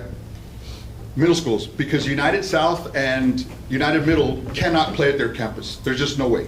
There's no restrooms, there's no concession, there's no scoreboard, there's no bleachers. We have to host them at these stadiums, and our middle schools are big, right? Tomorrow night, United South plays Los Fresnos, varsity football. Friday night, United plays San Benito. Saturday night, Weslaco comes to play LBJ. I haven't even talked about our freshman and JV football teams and where they're playing. Playing right now. They're playing at their campus. And they're playing at 4:30, 5 o'clock, and and then the heat, and then we run out of sunlight, and then I get parents calling me like, hey, my kid only got 3 quarters. My kid only got a half. And so we're hurrying. And now what we're doing is, Sam and I are going to cringe, but I'll tell them like, guys, we don't have anywhere to play. All of our fields are packed. Call the opponent and flip with them. See if we can flip this year so that next year they'll come here and so we'll just flip the site, hoping that we'll have a field available. And we usually do, and that's how we've been operating. Because we've grown so much, we have 50 football teams. Aside from, I know we had that talk about the lights, we talked about the solar lighting, and we talked about other options earlier this year, and I think that's still something that is a priority because the heat, the time of practice for these kids, and the availability of fields, for the competition. We appreciate y'all for taking care of us, not just athletics, but my daughters were in band.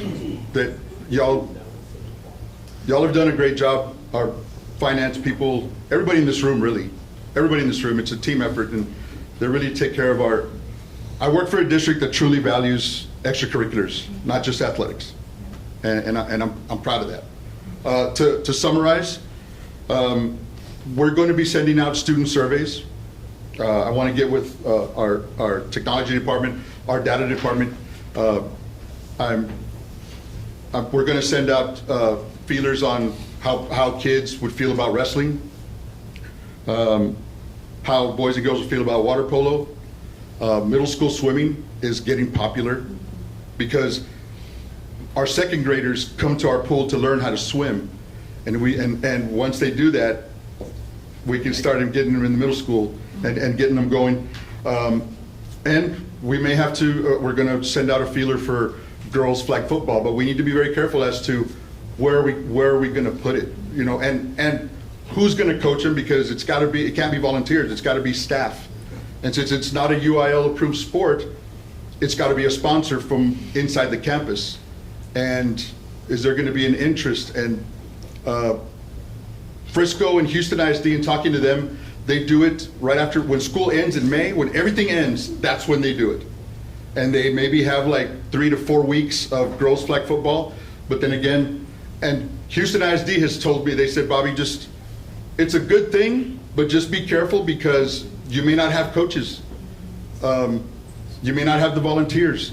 Houston and Frisco basically, they collaborate with the leagues, and they say, you could use these are our kids, so we're going to let you use our fields. They're our kids. We'll collaborate with them. But that's the dilemma that we face. So you're going to study it? We're going to study all of these, including girls flag football. And I just want to add, I appreciate you doing that because I know I've gotten the calls. I mean, girls flag football, I'm very involved. I coached my daughter's team. and they're asking, right? Not even at the elementary level, but I've seen girls at United High School, sophomores, practicing flag football. Right. So I appreciate you having this discussion, right? So that our community and our parents know that it's not that we don't want to do Exactly. it. It's just that there is so much more that goes into it, right? Exactly. And especially because it's not a UIL sanctioned Mhm. sport, that's where it puts us in a predicament of, you know, how do we do it? But I'm glad that the survey's going out. Yes, So ma'am. we're preparing. I know it might be sanctioned in 2028 because now the Olympics Yes. did consider it as an Olympic sport. So all our flag girl football parents are hoping that UIL does sanction that, right? And I just want to say thank you for all the work that your department does. Our the coaches, yeah. our band directors, because they do really put in the work. And in regards to the lights, I do know that also the Pop Warner leagues, I got a call yesterday if United High School could adjust the lighting because the Pop Warner teams, which eventually there are Yes. going to be our students, right? Absolutely. And that's how, I'm sorry, but that's how we collaborate with the Pop Warners. They use our fields, they're our kids, they're going to our elementaries. But the Pop Warner, Mr. Edgar Gonzalez, he's the one that calls, he's like, hey, are you ever going to put lights at United High School? And I said, we're working on it. I go, well, he was like, well, how much is it? And I said, well, it's this much. He goes, well, that's not bad. Yeah, multiply it by 4. And he's like, oh, I go, and then, wait, it gets better. Not only multiply it by 4, but then when the baseball parents see that you put up football and track lights, baseball's going to want it. And then here comes Title IX, softball's going to want it. And then you can't leave out soccer because soccer's going to want it. I go, so my dream, ultimate wish is to do it in phases eventually because we are the largest school district south of San Antonio. And I know growth is, we're down a little bit on enrollment, but everybody wants to participate in something, and which is great. And as far as the field availability, right, which is something that we've discussed, are we able, I know our fields need improvements. So maybe is there something that we could work with finance or through maintenance tax notes to see if we can fix our football fields maybe in phases? That way our middle schools are able to use those fields? I do want to thank you for reminding me of that. I do want to thank our finance department because everything we've done since 2007, I've been here for 32 years, athletic director for 19 since 2007. And since then, we haven't passed a major bond for construction, right? Everything we've done in pieces, and it's because of our facilities department and our finance and the support that we have. So everything we've added has been without a bond. And yes, we can collaborate. 2 years ago, we put new irrigation systems at our high schools because United South Irrigation, how old is United South, 30 years old? And back then, South Texas has some areas have really bad soil. There's clay, there's rock. It's not conducive. So now when we build fields, we do it right. And we bring in good dirt, we bring in sod, so on and so forth. We bring in our own irrigation system, and it's costly. But we've done it in pieces. We've done the high schools already, and my dream is that we can eventually maybe do them in phases. It's not only the fields though as well. We have tennis courts. I think we have to look at it in terms of priority. I know our tennis courts, we've got some of the fields, and there's a lot of Troutman Middle doesn't have a field. They don't have a field house. We have about 7 middle school, 8 middle school campuses that always kind of look the same. They were built 25 years ago. That Elias Herrera, because it was a high school, just like United Middle, correct, has at least a field. They have a weight room. United Middle does too, and they practice here, and they have all the. And those are our 2 oldest campuses. Washington Middle. Yes, sir. So when you look at it, I think it's absolutely we need to improve some of the fields, but I think we need to also look at it in terms of our priorities. Okay, tennis Right. courts, field houses. Yes. Fields. Restrooms. at Kruger Field is a 1965 field. That school was, that Kruger Field is built for a 3A, 4A. Jumbotron. Yeah. Your Jumbotron's about to go outdated and stuff, so. Everybody, our finance people are cringing right now. They're just like. So But- is this something, all of this, Yes. is this something that could be done, because of course it's very expensive, right? Yes, ma'am. So is this something that can be done through a maintenance note, or it would have to be maybe through a bond, to make sure that we're up to par with other districts? Or- In my experience, we just attended, we have monthly AD meetings at regionals, and bonds, for projects like this, it's bonds, and I know that could be controversial, especially in athletics. I'll give you an example. East Central has tried to pass an athletics bond, East Central ISD, and it's failed 3 times in a row. And I've been to that facility, and it looks like Kruger Field. But I know that, because we've spoken before Yes. about this, right? And we see, we just saw, what was it, Westlake, right, that competed against United High School. So you go out of town and we are behind. Absolutely. We're behind in times. And not only do our athletes use these fields, but the band uses the Everybody field, the dance team, right, the track, the cross country. So I think we need to start thinking about that, right? Yes. That, yes, it might be expensive and it's gonna cost us because, right, just repairing a field at Elias, how much was that? Like About 225,000. about 225 times 4.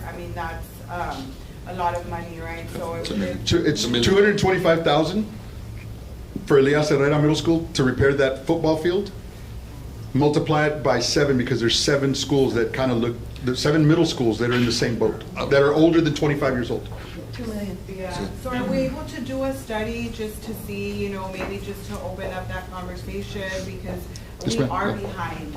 I went to the United High School game in San Antonio and their facilities are just amazing. And so how do we expect our I will tell you, and I've talked about this to several board members, whenever they ask me, hey, I went to this facility and parents call me, and some of my best friends that have children here, they'll tell me, hey, I'm here, they'll send me pictures, look where I'm at, why don't we have this?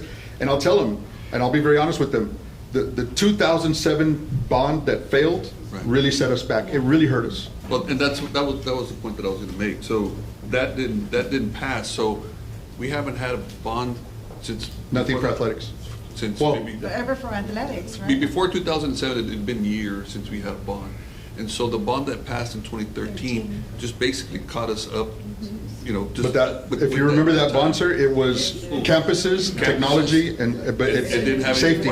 Safety and security, campuses. It didn't have any athletics. No athletics. No athletics, no fine arts. Right. And our studies, we sent the study out, Right. and the community was not very favorable to athletics at that time. Yeah, So- but can you word it differently, like safety or facility upgrade?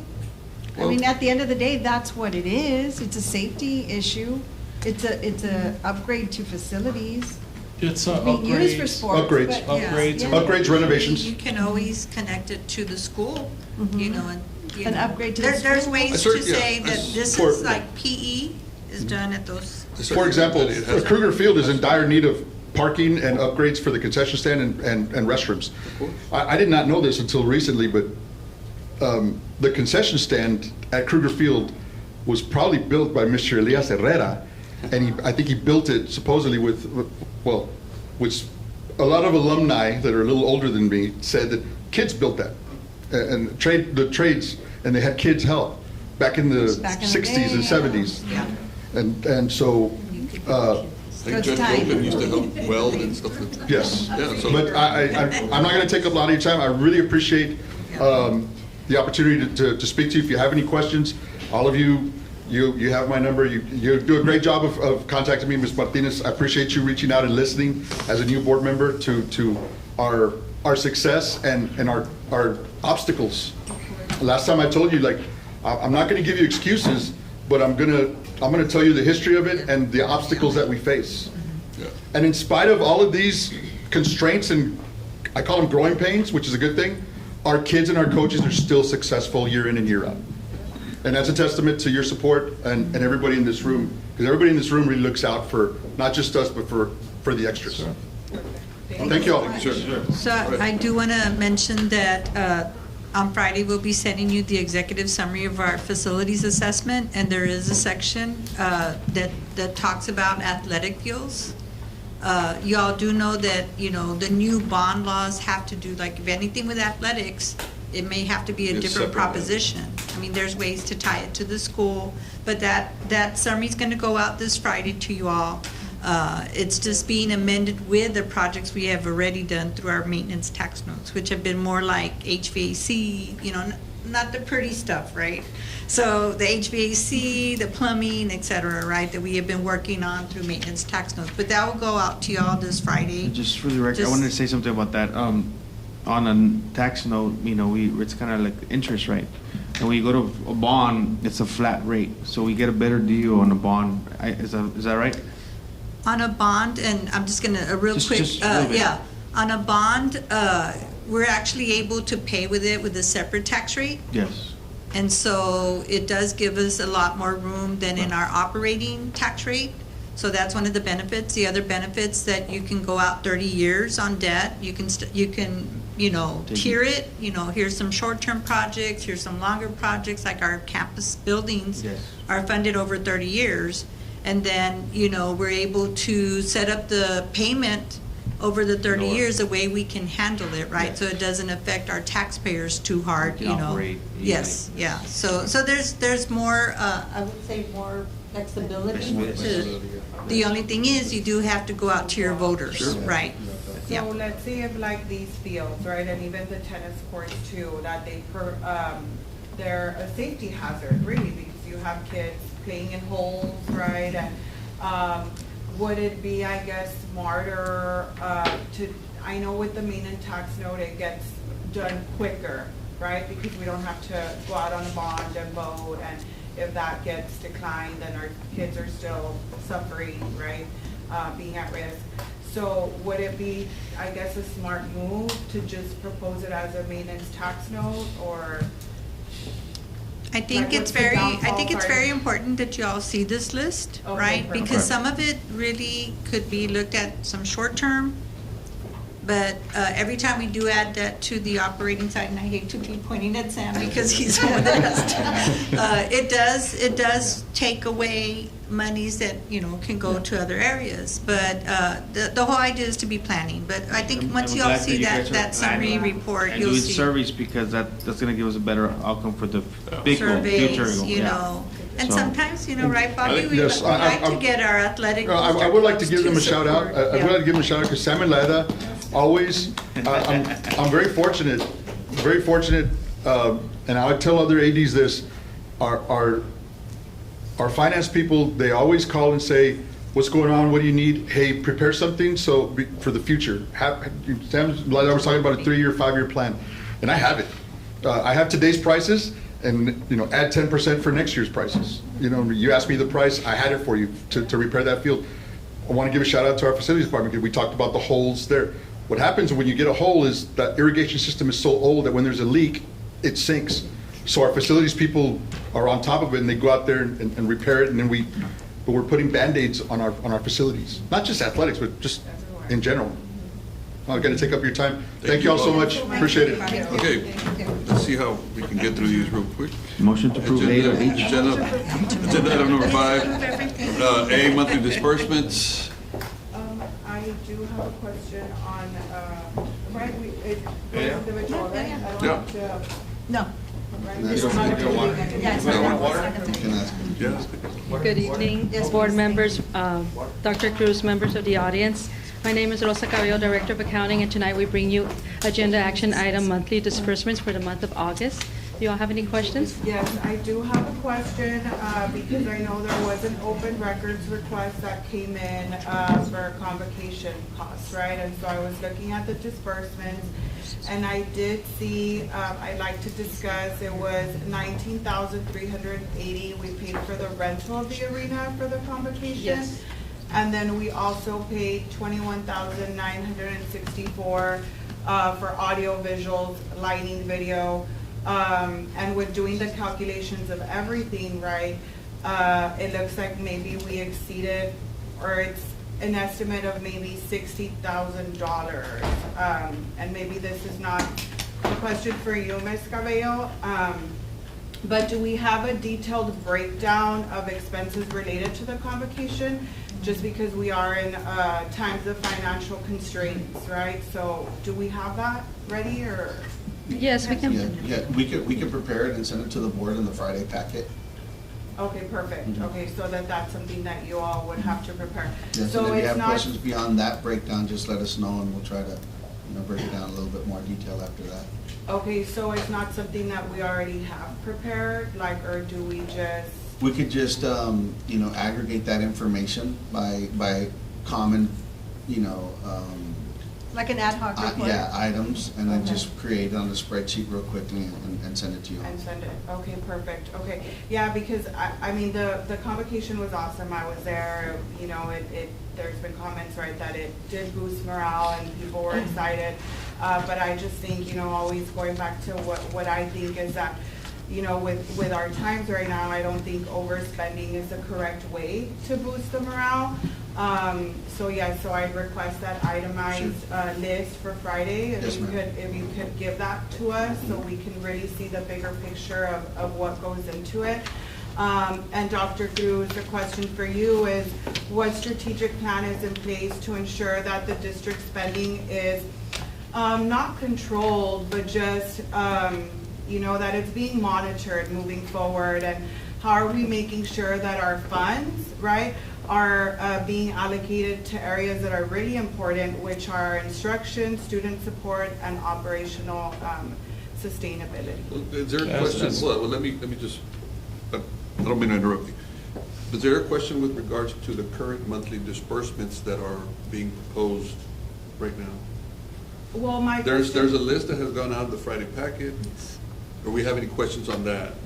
We could talk about this other issue. Are you referring to like an actual check, an actual line item, an actual disbursement? Well, I think she wants a breakdown of what the expenses were for Yes, sir. for the the convocation. convocation, Yes, because there's they no- did look a little bit too. No, we can put that together. Okay, now with regards to the question for Dr. Cruz, I think that's probably more appropriate during, in a discussion regarding your superintendent's duties and responsibilities.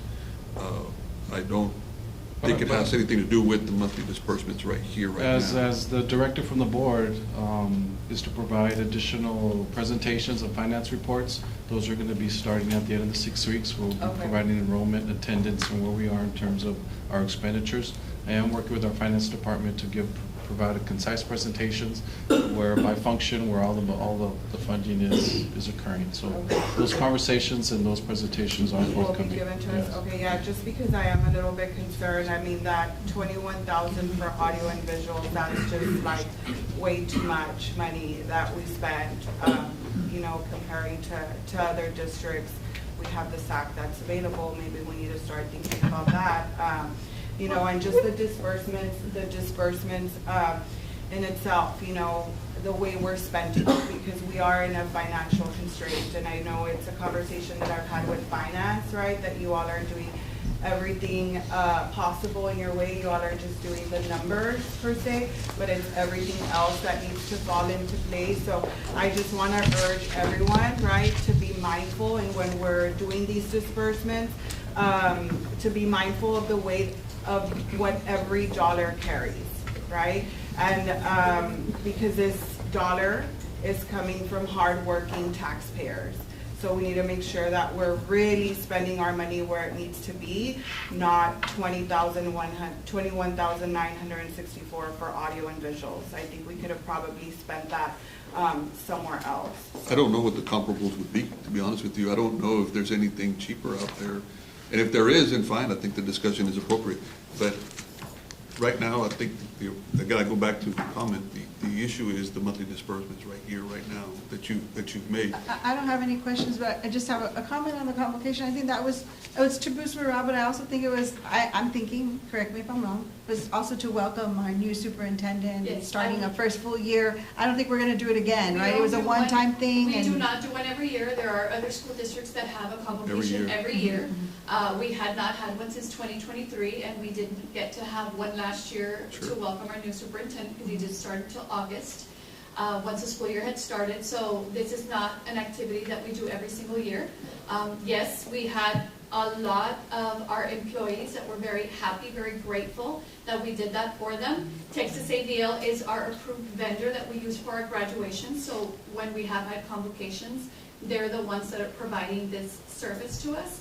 And of course, that was the necessary equipment as well that was required for the band, which. So they have the bid for But we that. do not have one every year, and we don't plan on having a convocation. And I don't have anything against the convocation, like I said, it was a really good event. I just think that maybe we could have done it with more cost-saving measures, given the fact that, you know, we were in a deficit last year and whatnot. That's just my thought, right? That's the way I think, and so I'm glad that we're not gonna do that next year. That's gonna cost us money, save us money. But that was just my point, that I think we just did overdo it with this one. But thank you for that. So I We guess agree, it in does- my conversations with the administration, we just had our leadership meetings, I met with 3 groups, and the message has been the same. We need to be more cognizant of the way we're spending. We're going to be doing more with less, so the principals are aware, our department leaders are aware. The finance team does have procedures in place to review all those POs and purchases that are coming through. And if they see something that's questionable, ask the question and see if it's really necessary. But at the same time, maintaining the same instructional protocols and priorities that we have.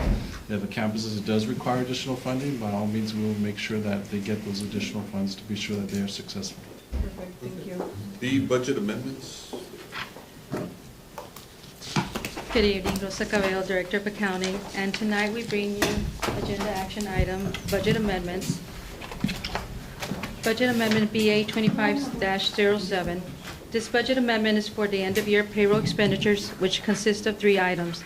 The first budget amendment is for TRS on behalf, which is GASB Statement 24 and 68, which require employers to recognize revenue and expenditures for on behalf fringe benefits and salaries paid to the teacher retirement system. This budget amendment does not have an effect on fund balance for the general fund nor the child nutrition fund. The second item on this amendment is for workers' comp. This is to cover for additional fringe benefit based on employee salaries. The third item is for accrued wages. This is based on GASB Statement Number 11, which is the flow of financial resources and measurement focus. The district is required to report wages that have been earned and not paid to the corresponding fiscal year. And this budget amendment, of course, has an effect on fund balance of $7.1 million. Rosa, if I can interject real quick. All the budget amendments being presented today we've come to you several times and said, hey, we're going to give you our closing entries, our adjusting entries, our reconciling entries to close out fiscal year 24-25. So these budget amendments are to close fiscal year 24-25 and move us forward into the external audit that we will be presenting to you guys in a few months. So this does not impact the 25-26 budget that you all just approved in August. And I just want to say, right, just because there was something on social media that, you know, we sneaked it in, but no, again, this is something that we're closing it, right? It doesn't affect the 25-26 budget, correct? And the budget amendment that Ms. Cabello is presenting right now, those are required accounting entries that we need to recognize. They're not our choice. They're just things that the GASB, the Governmental Accounting Standards Board, requires us to do. I think that's pretty standard accounting for the record, because you said there was something on social media, so it's a pretty standard accounting. You end a fiscal year and you have, in my case, for where I work, it's 90 days. You have 90 days to close it out, do whatever line item transfers or amendments you need to do, and then it's done. That fiscal year is over and you proceed, but it has nothing to do with the current fiscal year that you're in. No, I think that's pretty general, standard accounting for everywhere, I think. Yes. And I had one question. I know we spoke about this, right? But just so everybody understands too, can you explain why certain payroll expenditures saw significantly larger amounts rather than others? I know that Sure. they're with the function. Yes, ma'am. Yes, like in function 11, that's about 2,600 teachers. So that's why you see their budget amendment for like TRS on behalf is $1.2 million rounded, because it's the number of employees in that function.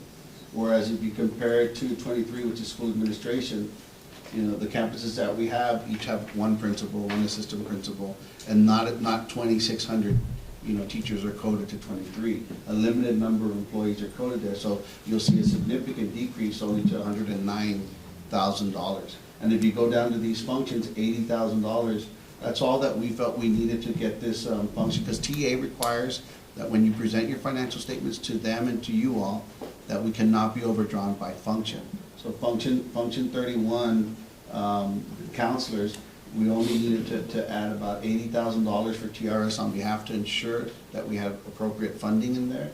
And then you go across the columns, the row into the next column is workers' comp, the 17. But again, there's only a handful of counselors the district has. One a couple of, you know, I don't know how many at each campus, but you know, one or two, not 2,600. That's why function 11 represents the teachers, and the dollar amounts are substantially higher. And were these changes, right, were they reflective of staffing changes, or was it salary adjustments? I know that there was these are just end of year accounting entries. Okay, Mr. Jimenez is going to present one that has no effect on fund balance, that we'll call balancing the budget before we close it. We look at items where we feel that by the time we do all of the remaining accounting entries that we have to do and present to the external auditors, we may be overdrawn in the function. So we kind of say, okay, in this particular function, you're kind of lucky, Felipe, I'm going to present it for you. Just I don't know if you can put it in the screen. To budget amendment 25. And the majority is labor, overtime. I see the bus driver overtime? Yes. Yeah, so because we have this limited opportunity to balance this budget and then present it to our external auditors, who are going to express a professional opinion that's going to go to TEA and Government Finance Officers Association and everybody that relies on these financial statements, we have this opportunity to say, hey, we're projecting these expenditures out. Let's make sure we're covered before we run out of time to come back to the board and say, hey, we still need to add $30,000 here or $300,000. So to answer your question there, this is one that we're using just to balance the functions. And we found out that throughout the year, some of the schools, I'm not going to remember all five. I think like one example I know, I think was Salinas Elementary. They hit 800 plus students. So in our staffing guidelines, we added a assistant principal there that was not there at the beginning when we adopted the budget for fiscal year 24-25. And there were 4 other schools. I don't remember all of them, but there are 4 other schools. The bus drivers, you all know we've had a shortage of bus drivers, so we wanted to make sure that their overtime line item gets covered, because there's been significant overtime for the bus drivers that we do have. And then in function 51, we handed out the sheet there because here we just only want to add $400,000 to the overtime line item for the maintenance crews, custodial crews, because we've also had a shortage of custodians, and so we paying them overtime. We actually put the $21 million, that's the total payroll for 51, but we left you the updated one, and it's only $1 million in that overtime line item, but we want to add funds there. It's going to be corrected for the board meeting, so you won't have to worry about it. We just caught this at the last second that we actually put the total payroll for that function, but we're only talking about the overtime line item, so we just want to make sure that we present that correctly. And then what happened was in March, I don't know if you remember, we brought a budget amendment to you guys for $8.5 million. Those are projections at the time. When we're running the books, we always do an analysis. Well, where is this going to take us to the end of the year? We have 3, 4, 5 more months. Now we have 2 more months, and we start saying, hey, we can see that we may run out of funding here. Before we get to the point where we're overdrawn in a function, we brought a budget amendment to the board for about $8.5 million. One of the line items, we were looking at transportation. We met with Coach Cruz, and he was like, the student travel was going to go over budget because we didn't have bus drivers. You can see the overtime there that we have to add. And so charter buses are way more expensive than if we use our own yellow hounds with our own drivers. So we anticipated that, we trended it out, we said, man, we're probably gonna need about $1 million. It turns out that we did use it, but by using that $1 million, we had $1 million saving in payroll in that function. So we're we would have just moved that $1 million from the payroll into that line item and not brought a budget amendment. Well, because we did that, now there's an extra $1 million in function 36, and we need to move it into these 3 functions above them. So there's no effect on fund balance, we're just balancing the budget. You remember, I've always told you that I almost said it again, the board is very dynamic. The budget is very dynamic, remember? And this is that part of the dynamics of a budget that you can see these trends coming, and we know, hey, but we're having savings in these other functions. But let's make sure we get close enough so we don't miss this opportunity to do it the right way before we hand the statements over to be audited by an external CPA firm. So this is just us being cautious, per se, right? Just being cautious. Okay. And I want to bring something up because it was really, really out there. We did that same approach with the instructional software. And in that budget amendment in March, we brought $4 million for instructional software. At that time, we were hearing federal programs may get cut, they might need the money to roll forward. We weren't sure exactly what the software, the numbers were. Ms. Lesso is working with the softwares with the technology department. Those $4 million, like that entry is still sitting there. We never had to spend it. But we wanted to be cautious about it. Some people aren't patient enough and they attack the district for putting the money there. But I want it clear and on the record that they did their due diligence, they worked together as a team, they brought the cost down, federal programs picked up the tab on some of those softwares, and that $4 million has not been touched. And then, I don't know if we can go back, but the 7 million, right, because I know that was the question. So if you can just elaborate a little bit on the specific factors that contributed to that 7 million decrease in the general operating fund. I know that it's the TRS, the workers' comp. Yes, you're talking about this 7 million right here, right? Yes, the 7 million. So if you look at TRS on behalf, it's GASB 34, which is later modified by GASB 68.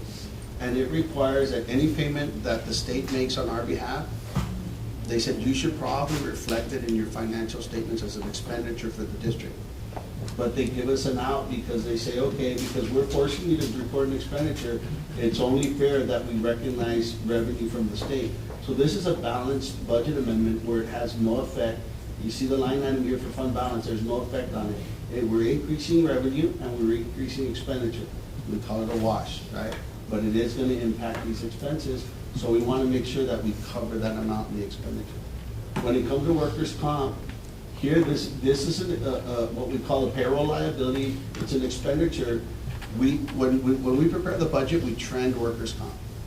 Okay, and when you trend workers' comp, we can't say how many people are going to slip and fall, how many people are going to run into each other and knock each other over, or worst case scenario, there's a fight, a teacher tries to stop it, and they're going to apply for workers' comp.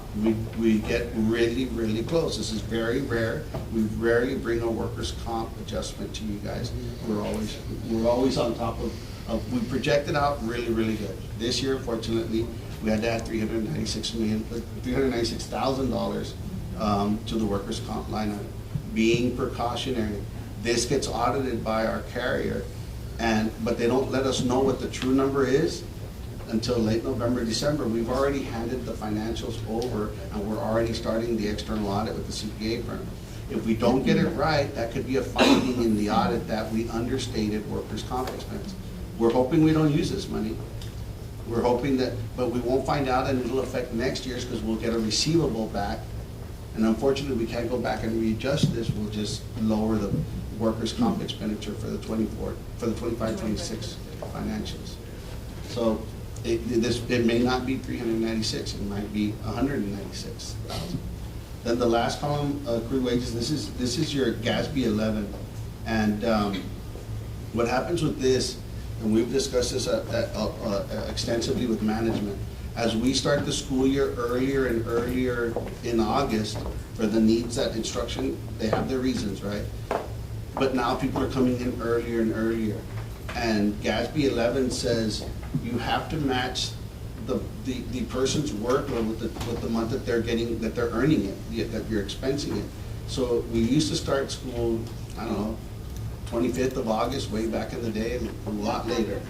So you only had 5 days to accrue, to say, hey, those 5 days of expenditures, we're gonna record. We're a district of innovation. But now we're on the 13th, I believe it was, right? So the 13th, now you have all, and nurses come in, registrars come in, principals come in, assistant principals come in. You know, all these people that have a contract that really starts in September or later, now are starting now. And GASB 11 says, you gotta recognize those expenses. So that's adding to, and again, it's an expense. So unfortunately, it doesn't allow you to write it off with a corresponding revenue account. So that's why it's only 7.1 million impact on fund balance and not adding in the 1.5 million from TRS, because they do allow you to recognize the revenue on that one. And so then would we, because I know that this is for last year, right? But I don't know if is there a way like to predict this for next year? Mhm. Or Yes, ma'am. that's what you want? Yes, ma'am. There were many, many more functions that could be added to the TRS on behalf. If you notice, we have 11, 12, and 13 are not there. 23, 21's not there. A couple of the 30s aren't there. Those functions were able to absorb it.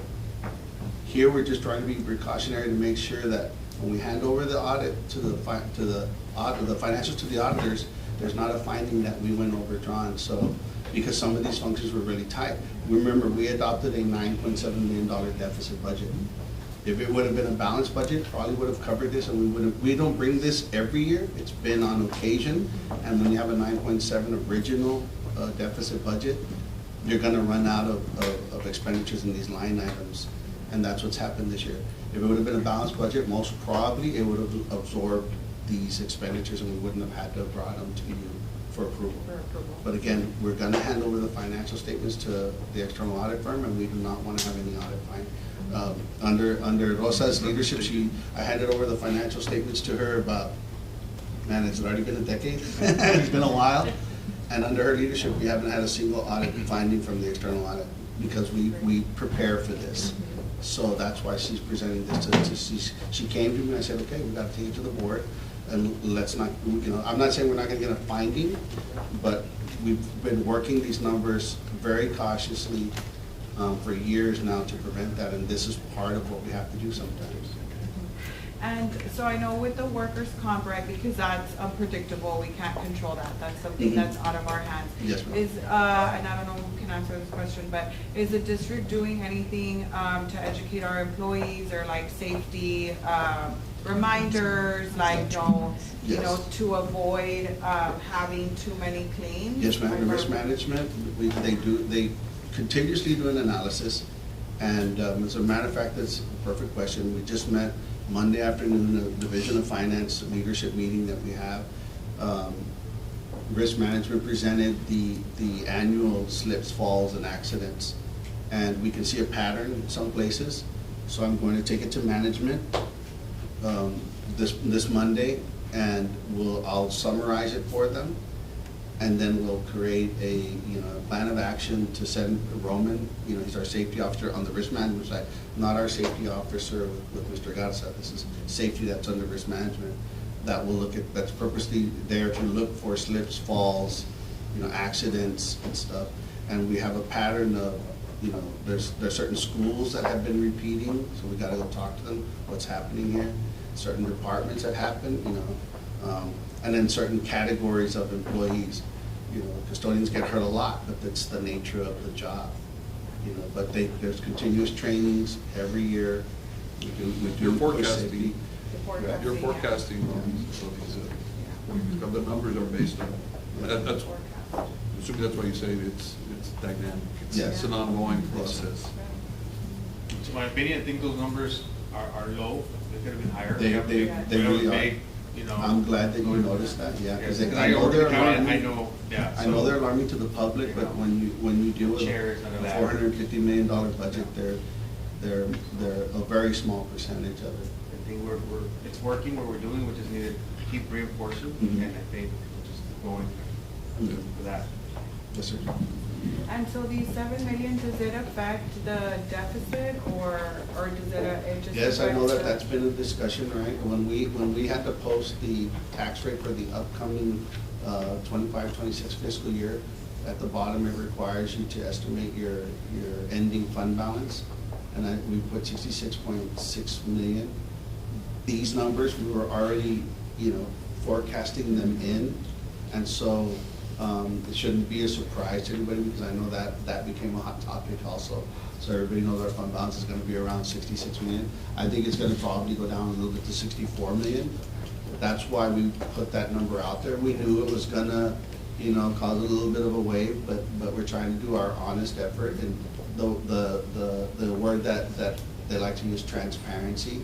So we put that number out there, and this is we were already forecasting it at that time with our projections to show that we're probably going to take about a $7 million-ish budget amendment on our closing entries. And back then, if you all remember, I'll tell you, we still have to do our adjusting entries and our closing entries. And we spoke, and I told you, when I say that, the board that's been here for a while, they know that doesn't mean $3,000. They know that's going to be a $3 million entry. They know it's not going to be $300,000. Thank God on workers' comp it was a really small number, but it could have easily been $2 million because that's our business. Like we're just that size of an organization that you heard Coach Cruz. His needs are going to be in the millions because of the size of the district and how many schools we have and how many students participate. That's everybody that has a department here. That's what we all deal with. When they call, it'd be great if they say, "Hey, I need $2,500. Can you fund this?" We don't have that luxury to deal with such smaller numbers. So we have to be careful because if we make the wrong decision, it's a large number. Thank you. Yes, ma'am. Thank you. Awarding bids, proposals, qualifications, and extensions. Jackson. Good evening, members of the board, audience, staff, Superintendent Cruz. We have the following recommendations for your consideration. RFP 036-2025, band supplies to the vendors listed. RFP 035-2025, band instrument repairs to the vendors listed. RFP 034-2025, cheerleading and dance uniforms, equipment, supplies, and accessories to the vendors listed. RFP 033-2025, HVAC systems testing, adjusting, and balancing services district-wide to PHI Service Agency and testing and commissioning services. RFP 029-2025, district-wide termite control services to ASASH termite and pest control. RFP 024-2025, maintenance and repair of multimedia cabling to M1 Networks as a primary vendor and Solid IT as the secondary vendor. And then we have one renewal for your consideration.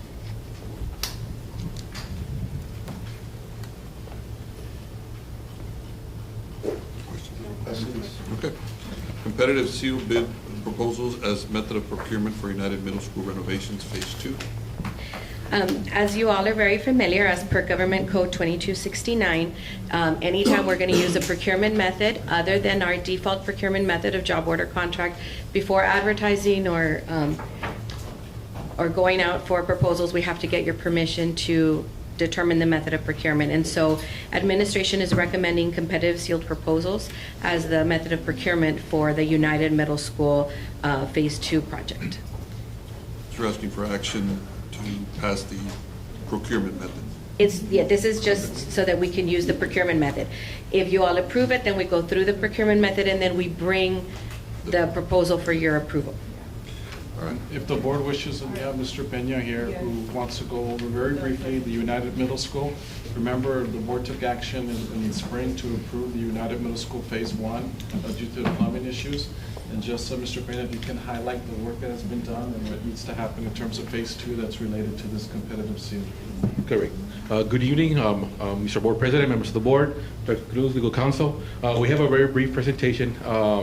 This is the floor plan of the United Middle School showing the phasing for repairs at the campus. Phase 1, we just did this past summer, depicted in red, we have the nurse's station in the basement.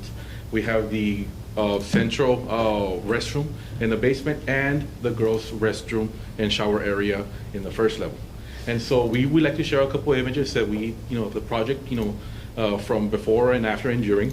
So in this case, for United Middle School Phase 2, we have what we call the stacked restrooms. We have a set of boys and girls restroom in the basement and a set of boys and girls restroom in the first floor. These restrooms account for 80% of the instructional restrooms that we have on the campus. These are the same restrooms that, unfortunately, in November of 23, they went down and we had to shut down for quite some time. We did some repairs, infrastructure repairs. However, at this time, it's time to go in and do the actual repairs inside the restrooms. So in this time, we're just gonna share some images of the Phase 1. These are some of the previous conditions, and so some of the extensive work that was done on campus, again, all within a 9-week period. And so, once that was completed, again, that was in the hallway, right outside the nurses area, and that's how it looks right now. And then we have the nurses station. We have, fairly small, with kind of AD compliant, but without a rolling, a shower. It's required. The nurses station is required to have a shower. So in this case, we went in there. We did a complete demolition, very extensive work. And then, we went back in there, and this is the way it looks. We now have a commode, a vanity, and a rolling shower for use of the facility. Again, a little bit more pictures, and a plug here. We're going to have a electric changing table. Thank you. And again, this is the dressing area. The way it was before, 8 shower stalls, very, back from the 60s, like from 1962. So we had to go in there, upgrade the commodes, the locker rooms, remove everything, very extensive work. And then this is the final product, 8 brand new shower stalls, ADA compliant fixtures. We have a ADA compliant shower as well, transfer shower, and of course with commode and brand new lockers. And in the basement, we have the boys, in this case, shown here, the way it was before, and in the girls area, these are the 3 commodes and 2 urinals and a commode in the boys, and very extensive work. This is cast iron lines from 1962, very corroded and very brittle. So we had to go in there, remove the lines, and do the repairs. And this is some of the final product on a 9-week period. So going back to Phase 2, with looking back at the challenges that we saw in Phase 1 and looking to the goals that we need to meet for Phase 2, we need to ensure that we get this project completed within the time frame. So due to the tight, extremely tight timeline that we had to schedule, we kindly, in the complicated nature of the scope of work, we kindly request to change the delivery method from a JOC to a CSP to ensure we meet the completion of the project. How is that going to change the delivery of the project, or the completion of the project? Whether it's procurement? Because we only have 9 weeks to be able to complete the project. We need to ensure that we get a qualified contractor to go in there and not go in there and experiment and then be halfway through and then not have 80% of the restrooms complete. We won't be able to operate correct. So we need to really ensure. Are you saying that the JOC people are not as qualified as? No. What we're saying is the JOC, you have to go with the lowest price.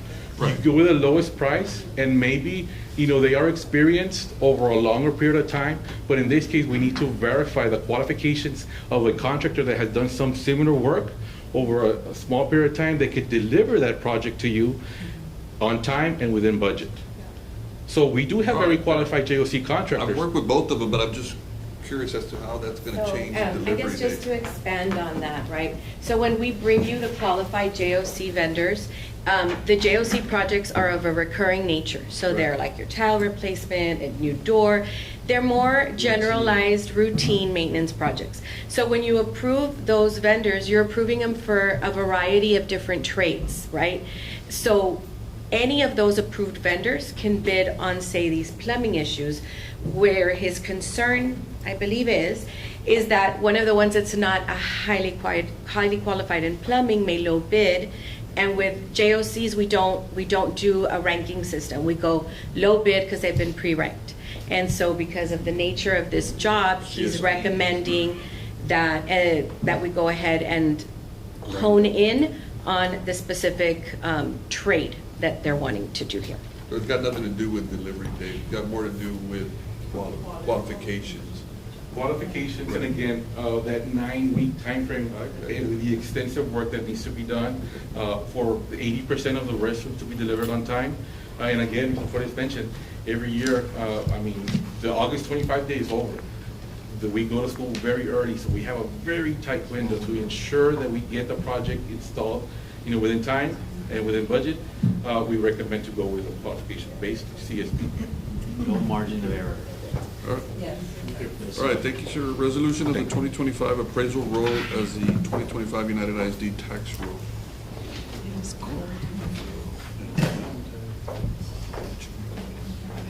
Good evening, board members, Dr. Cruz, members of the audience. The resolution to bring for the UISD, the 2025 UISD tax roll, will be presented at the regular board meeting next week, September 17th. We're still in the process of getting that tax levy, so we'll be presented next week. Thank you. F, internal audit plan for 2025-2026. Ms. Stahl.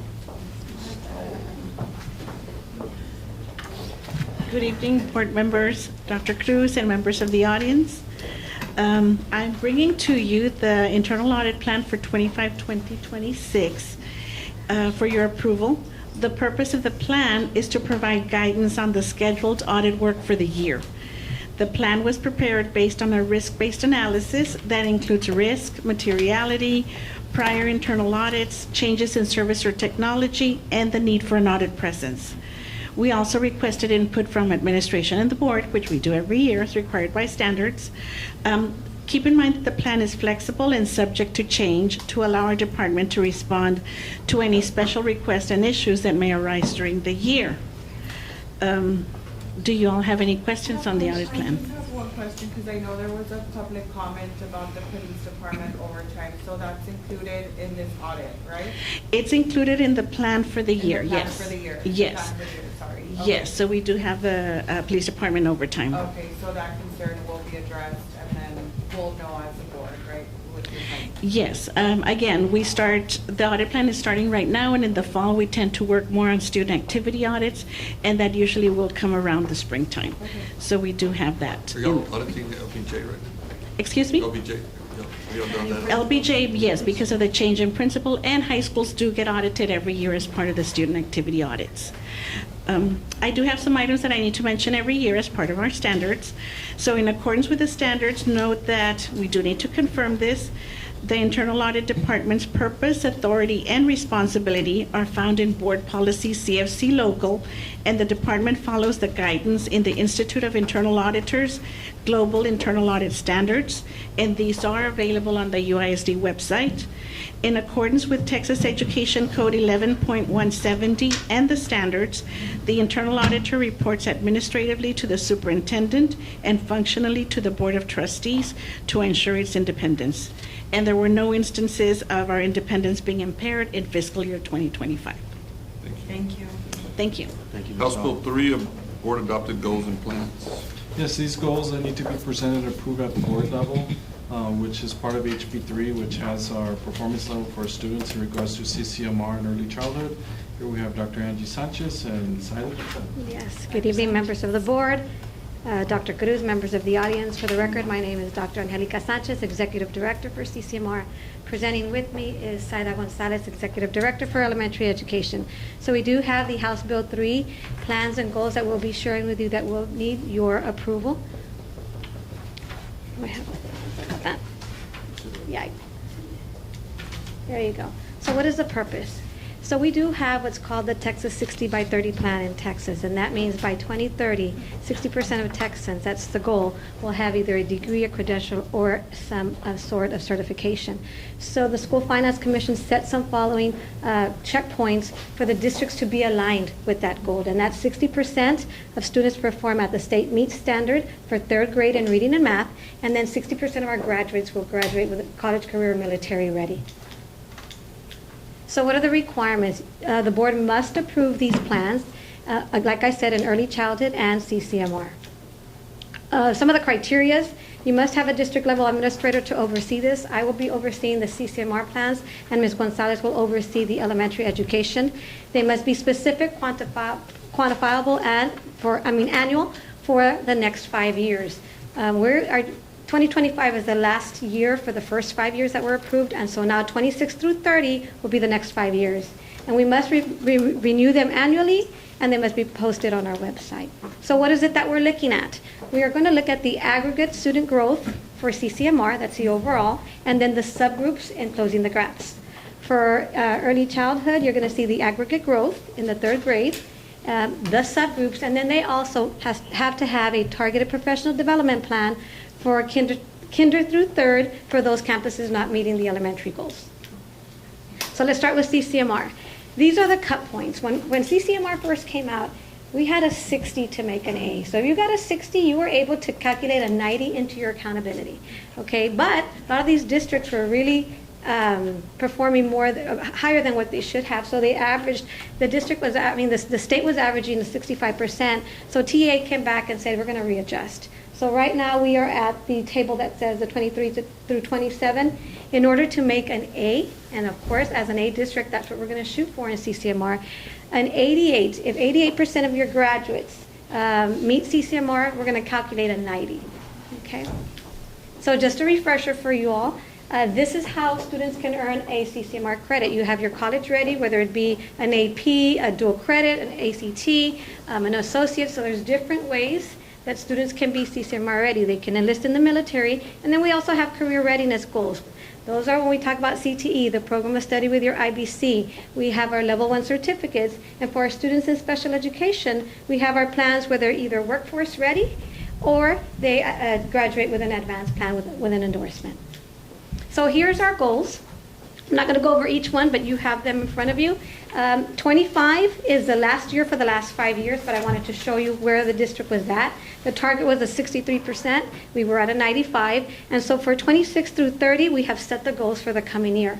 What I do want to highlight is 2028. That is the class of 2027. And what you alluded to, we are going to have a big change in 2028. TA, as like with everything else, once they start seeing things go well, they start making changes, right? So that's going to happen. Our class of 2027, which is our current juniors, are going to be impacted by college prep.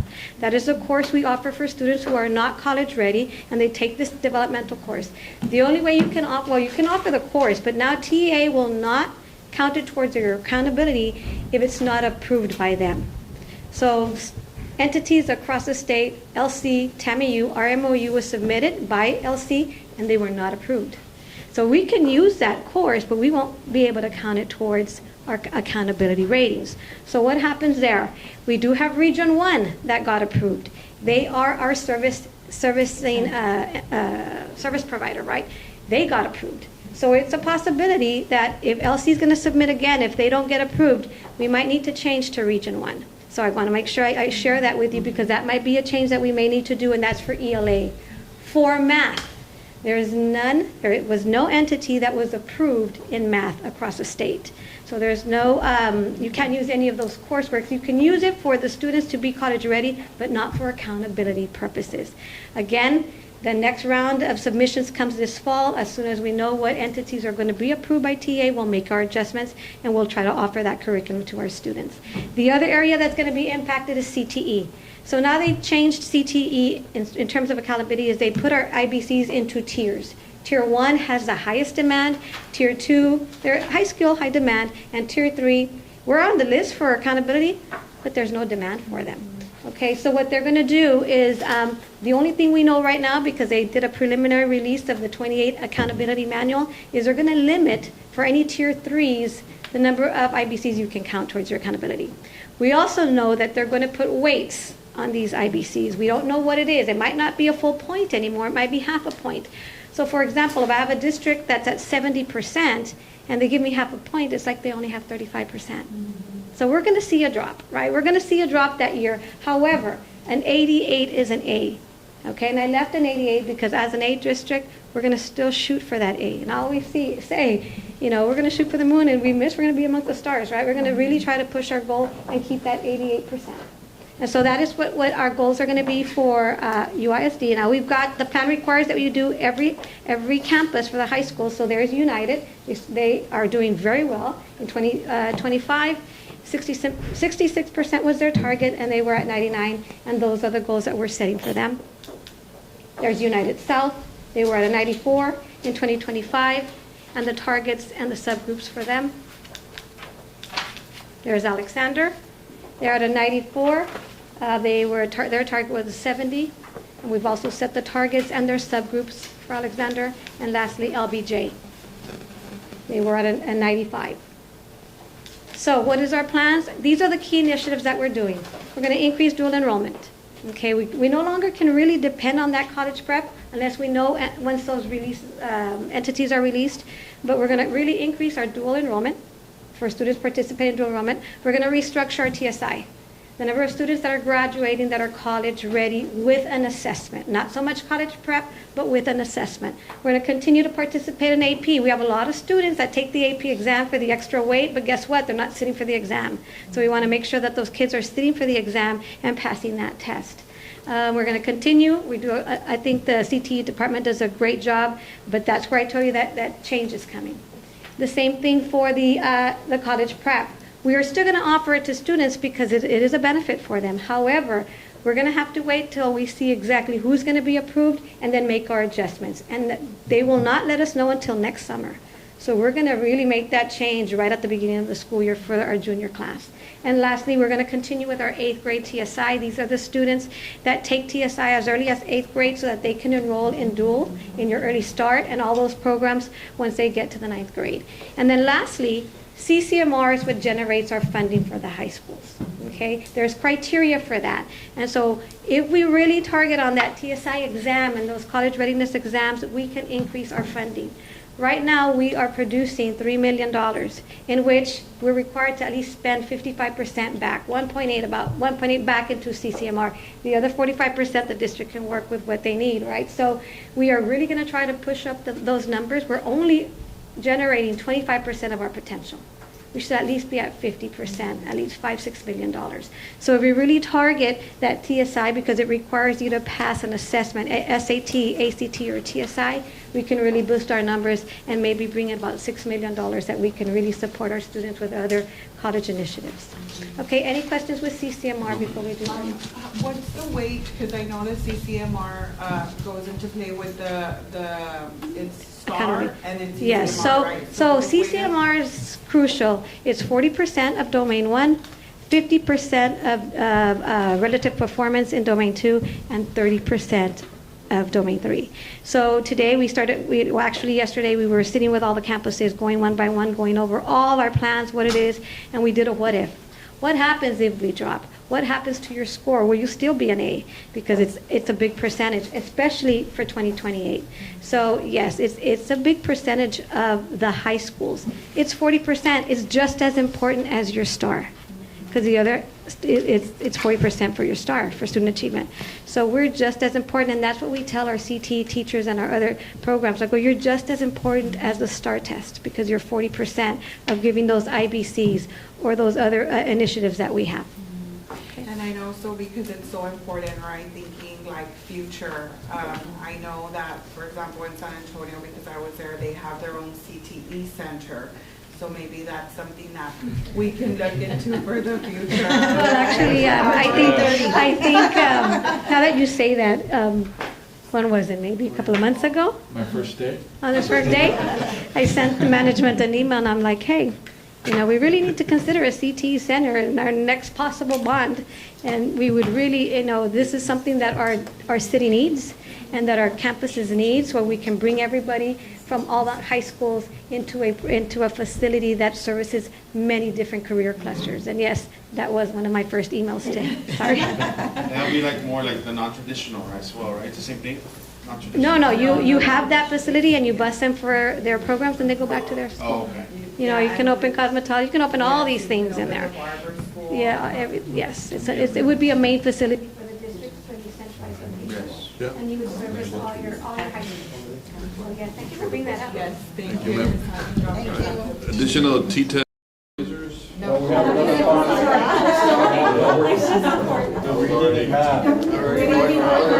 It's okay. For the record, Saida Gonzalez, Assistant Director for Elementary Education. So, House Bill 3 obviously connects early childhood literacy goals in mathematics with CCMR because House Bill 3 focuses, and research does state that if a child by 3rd grade is not reading on grade level, they have a more difficult time graduating on time. So that is where the intent comes from the state to make sure that by 3rd grade, the students are reaching the level they should. So for us, it's a little bit different. It's based on student achievement, right, which is the 90-60-30. It focuses, the goal should be at needs, which is 60%. And this slide just it gives you, back in 2021, I came to you as a board, to the board for the action item to approve of these goals. Back then, we had come out just of COVID. So our goal for reading was that our 3rd grade students would receive at needs grade level or above, and increase it from 31% to 49% by June of 2025.